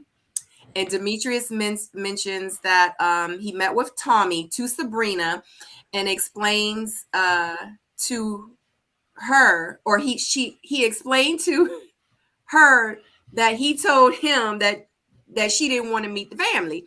And she pretty much cuts him off. And she says that they have an emotional disconnect, that it is holding both of them back. And she says that he is a good person, but he isn't her person. Oh my God, I cannot read tonight, y'all. But did y'all get that? You did that? I think it's the pictures. The pictures. I don't have my pictures. I started to come on. I come for the screenshots. Stop, Jay. You just made me feel bad even more. I worked so hard on those screenshots, and my computer is not showing them. It's all good. We all love you. Screenshot or no, we here for you. You know what I mean? Thanks. We're all soulmates. Soulmates.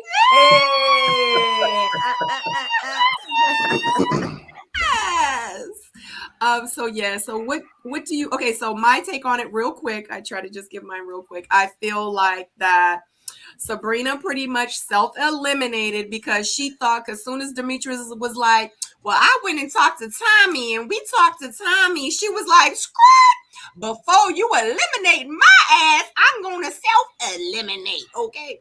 That's exactly what I got from it, because it was like she came in, she was like, hey, boo, hey, like everything is good. Like, let me get my water. And he got his drink and we talking. We gonna try to figure things out.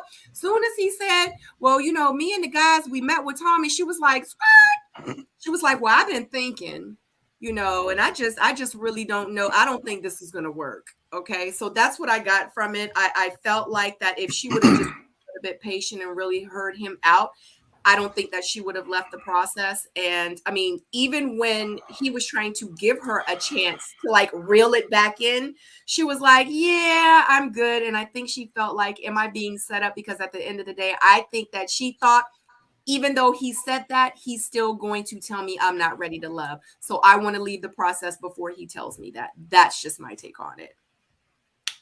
I could be wrong. I mean, don't all speak at me. I mean, that's an interesting take, and you've been on the show, so I wouldn't have known to like throw, or I wouldn't have thought of that to throw it in there to eliminate before, you know, her eliminating herself before maybe he got a chance to say, and if she would have heard him out, blah, blah, blah. So you might be right. It kind of goes back to what Kojo was saying about that game plan. Who's going to be on the, you know, slaughter first? Like, and she just, whether she beat him to the punch or not, she beat him to the punch. But it was a conversation long overdue. What she said, what he sees as a challenge, she sees as a sign. I don't think she's been into it for a really long time, and that's it. She to me treats you know, she to me just treats these guys like guys that she don't want. I would be really interested to see how she acts with a man that like really actually does it for her. Who is that? You know, I don't know. This is how women, I feel like, treat men that you just, I don't know, go, stay, whatever. I don't see anything here. Bye.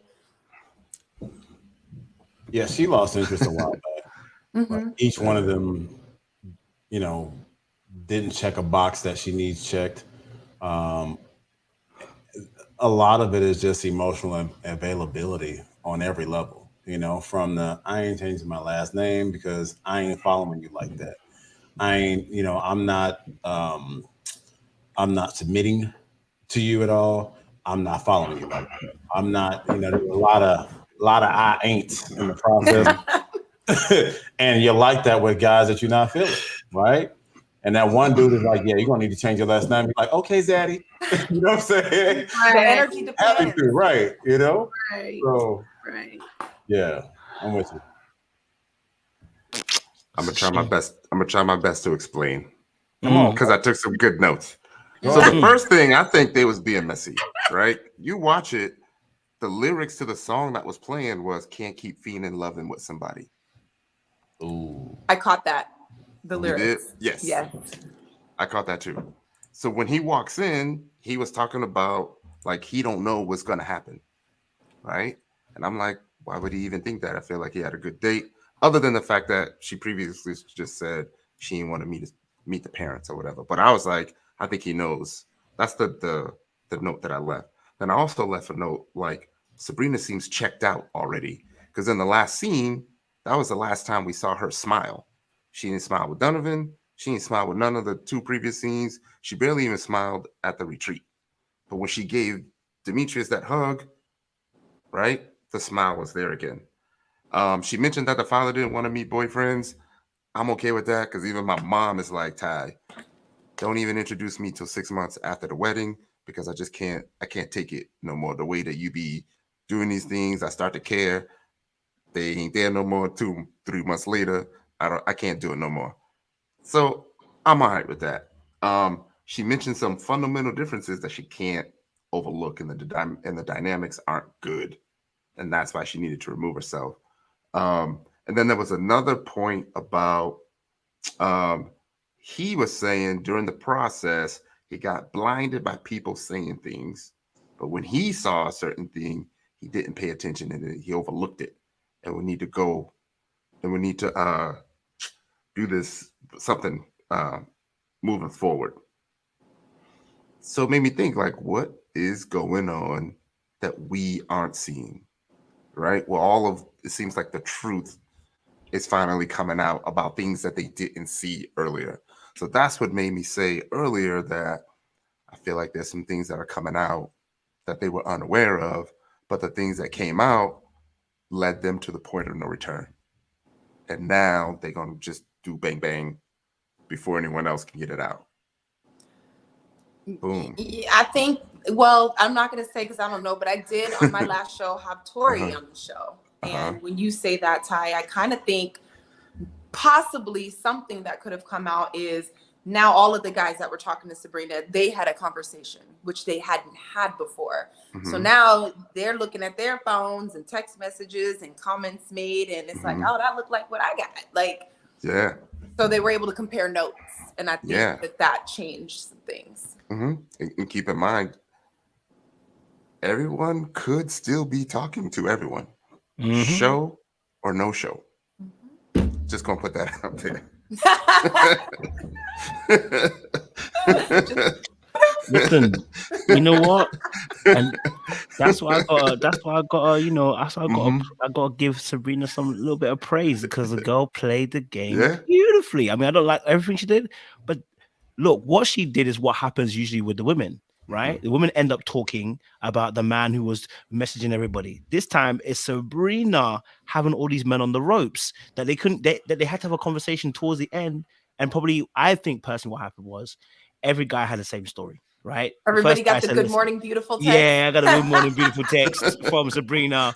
Hey, how you doing? But a substandard text from Sabrina. Do you know what I mean? And the clue here is actually what Tori said earlier on when he was talking about that she kind of gave a little bit of energy, but then kind of backs off, right? And she gave that wickedest gift of, what was it, the candle or something from, like, anyway. But you know, I think she played the boys, unfortunately, and I think they finally got together, had a little conversation, and Demetrius maybe was the last to kind of adhere to the advice that was probably given. And so when it finally happened that he saw what he saw, he's like, damn, I should have listened to the boys earlier, because now look what situation I'm actually in. But again, I said again, you know, what were the boys seeing? What were you actually looking at? Were you actually paying attention and listening? Because if you were, you don't put yourself in this situation. You have to take accountability. As much as I said the same thing for the women.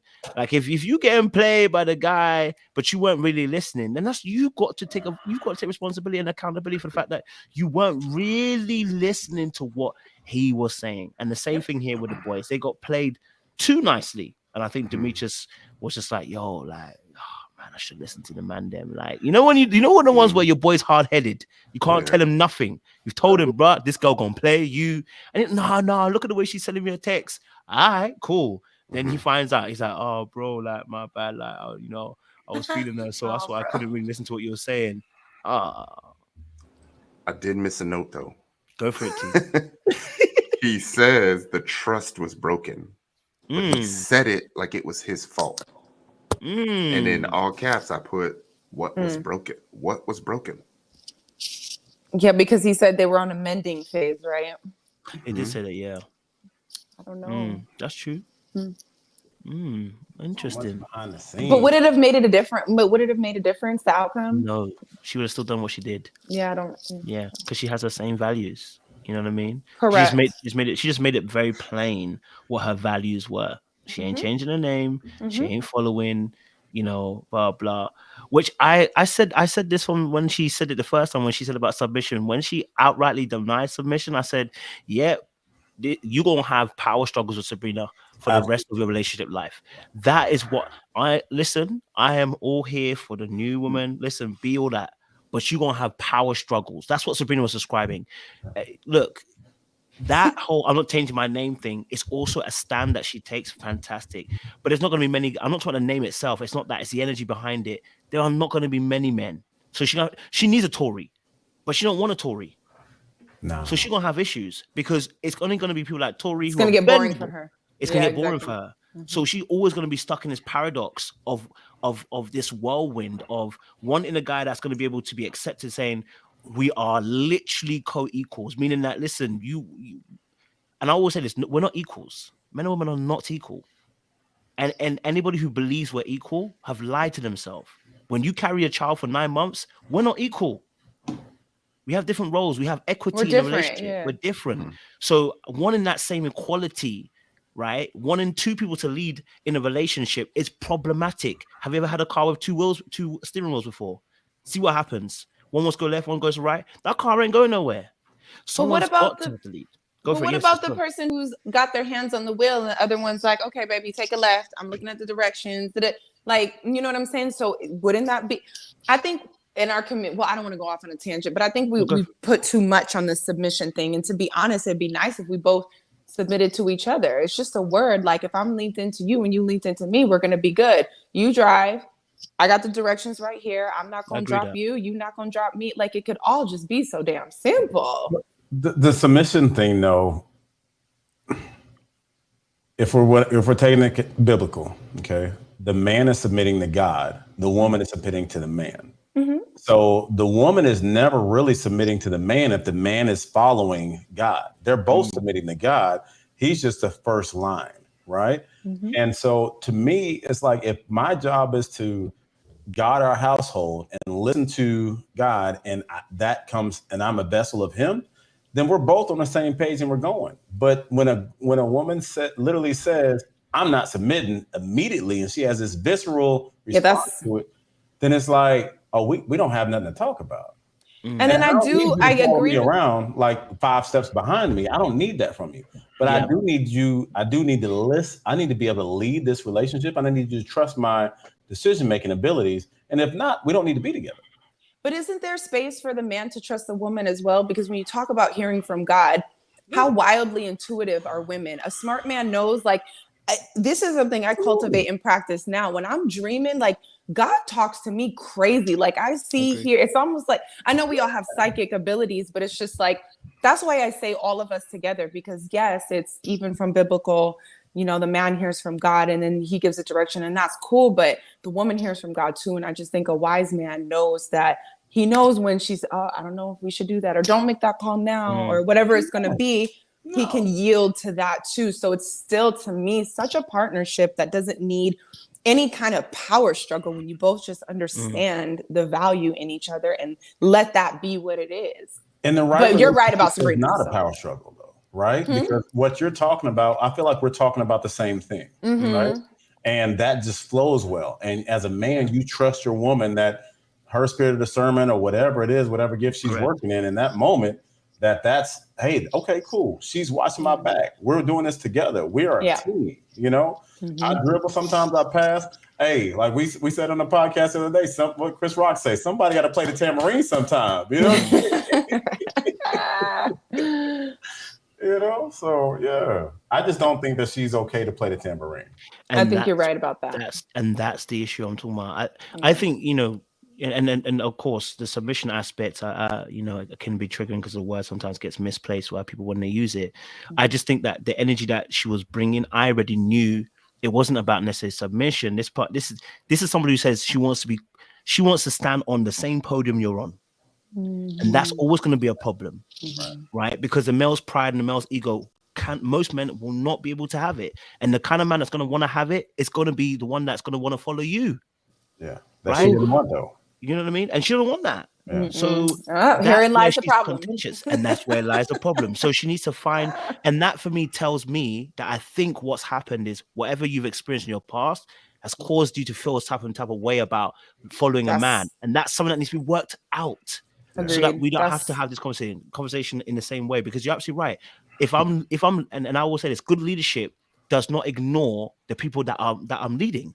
Good leadership takes stock of what everyone's saying, who I'm leading, and makes a wise decision. Now, sometimes I might have to overrule it, but there are times where I'm going to have to be diplomatic and be democratic. And actually, you know what? That's a good idea. Like what you saw, I didn't see it. Let's go. And you gave a great example, Jamie, because you actually described what I describe as submission, which is if you've ever watched rally car racing, everybody thinks, oh, the driver's important. No. The driver's important to get a destination. But if he doesn't have the instructions, he's doomed. Because he's got to go 90 left. And if he doesn't do that, we've got problems. So that's how submission should be working. It's a tandem of how we move together. But I always say that the man in society has been born to lead. If he doesn't do that, we have problems. Look at our community as Black people. When the men are taken out, you've got a community that doesn't do well. So men are told to lead. And if they lead very well in love, it should be that it's easy for you to follow. Just like being at work and having a good boss. Nobody complains about the good boss. Oh, boss, you want to do this for you? All right, cool. But the one that's dead and doesn't know his job, always delegating, always shirking responsibility, not good at the actual, you know, can't lead hhimself. Carney said, nobody wants to follow that person. And that's the same with men. If you're rubbish at leading, nobody wants to submit. Nobody wants to get behind that. So maybe Sabrina also saw that as well from Demetrius, because boy, I don't know what he was doing. So, maybe that's also part of it. Word. Good stuff. Talk that, bro. Talk that. Like, when it gets afterwards, that means you done said everything that could be said. Yeah. Yeah. I'm looking for my keys to hit you with the. What I just said, only better. That's what you said, Ty. So to pretty much conclude, Sabrina is removing herself. Demetrius is shocked and wonders if this was just a game to her, if she even took this serious. He said that his journey started and ended with Sabrina. But unfortunately, they will both leave separately, and she feels that she is making the best decision for herself. Yes. I'm shocked. Nice word. Nice word. She ain't even wait to the bridge. She didn't have to go. She made it to the end. She figured it out. At least, she saved him, I guess, that embarrassment. Some flowers. So what's the next episode going to be about? Who's Demetrius going to talk? Like, what? He might as well. He's done. He's done. He's done now. Yeah, he's done. Yeah, they both self-eliminated. Like, okay. Well, he done, she done. Throw the whole season away. Just throw it away. Yeah. Hit the reset. This is not working. I just know in his mind he was just like, ain't this about it? You know what I'm saying? Like, if I ever talked to Demetrius about this, I'm like, who would you have gone with instead of? Would you have just left, right? Because who, I wonder. Yeah. Like who, so. But I don't really think there was any. There wasn't anyone because he didn't really out. Would Dakia have worked for him in any kind of way? I don't. Would have worked for who? Demetrius? No. Demetrius not spicy enough for Dakia, man. Yeah. She needs oysters down her throat, and that's not what he's gonna do. So. Okay, I feel oysters, Sabrina, oysters. Why did you look like that, Sabrina? Oysters.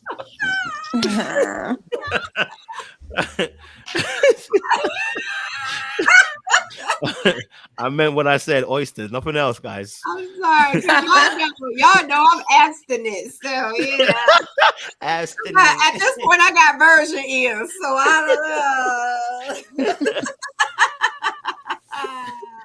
Man. Oh my god. Oh boy. Yes.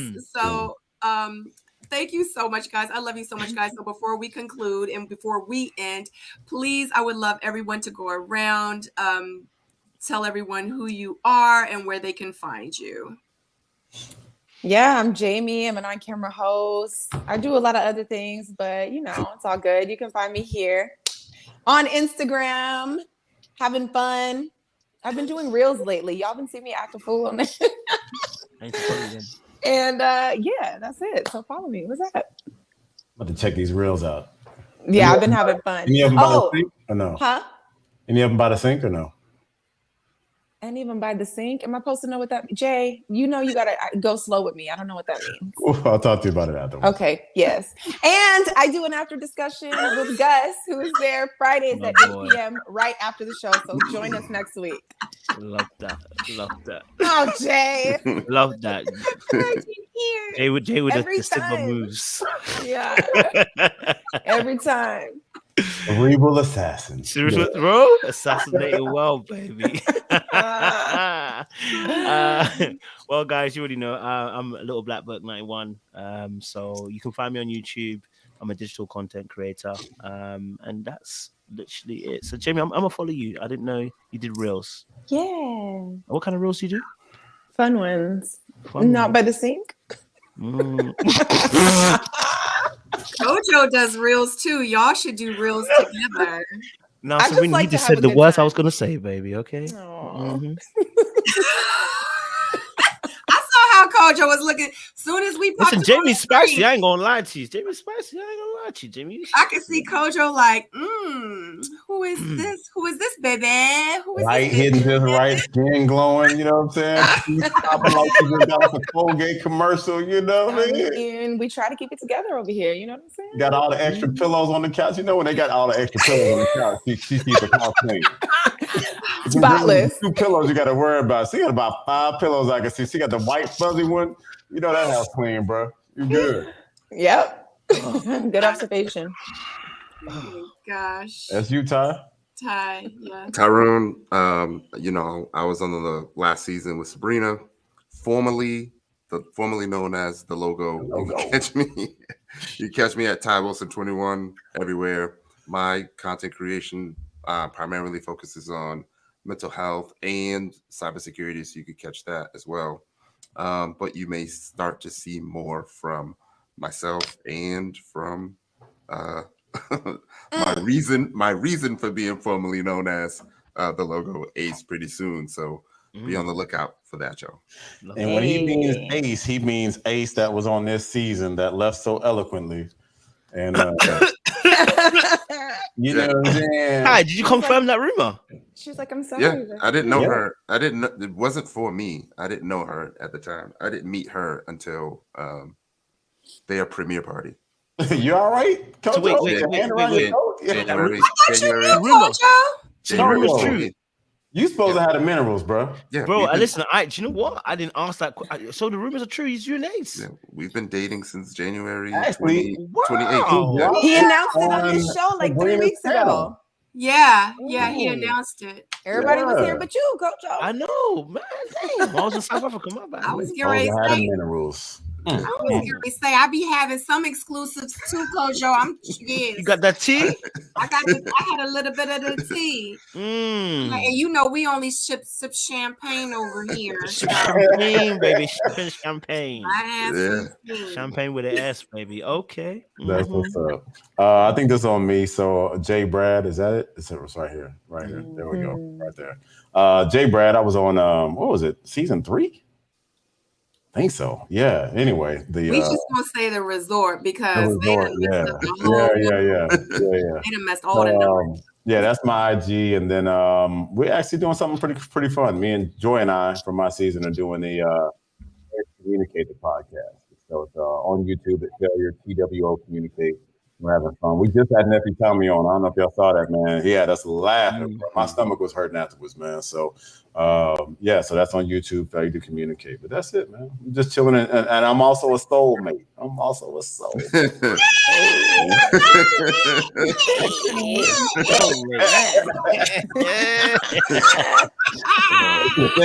cute. That's real cute. I like that. That's real cute.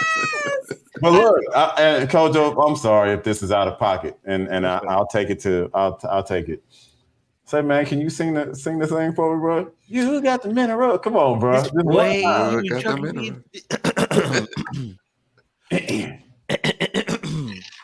Oh no!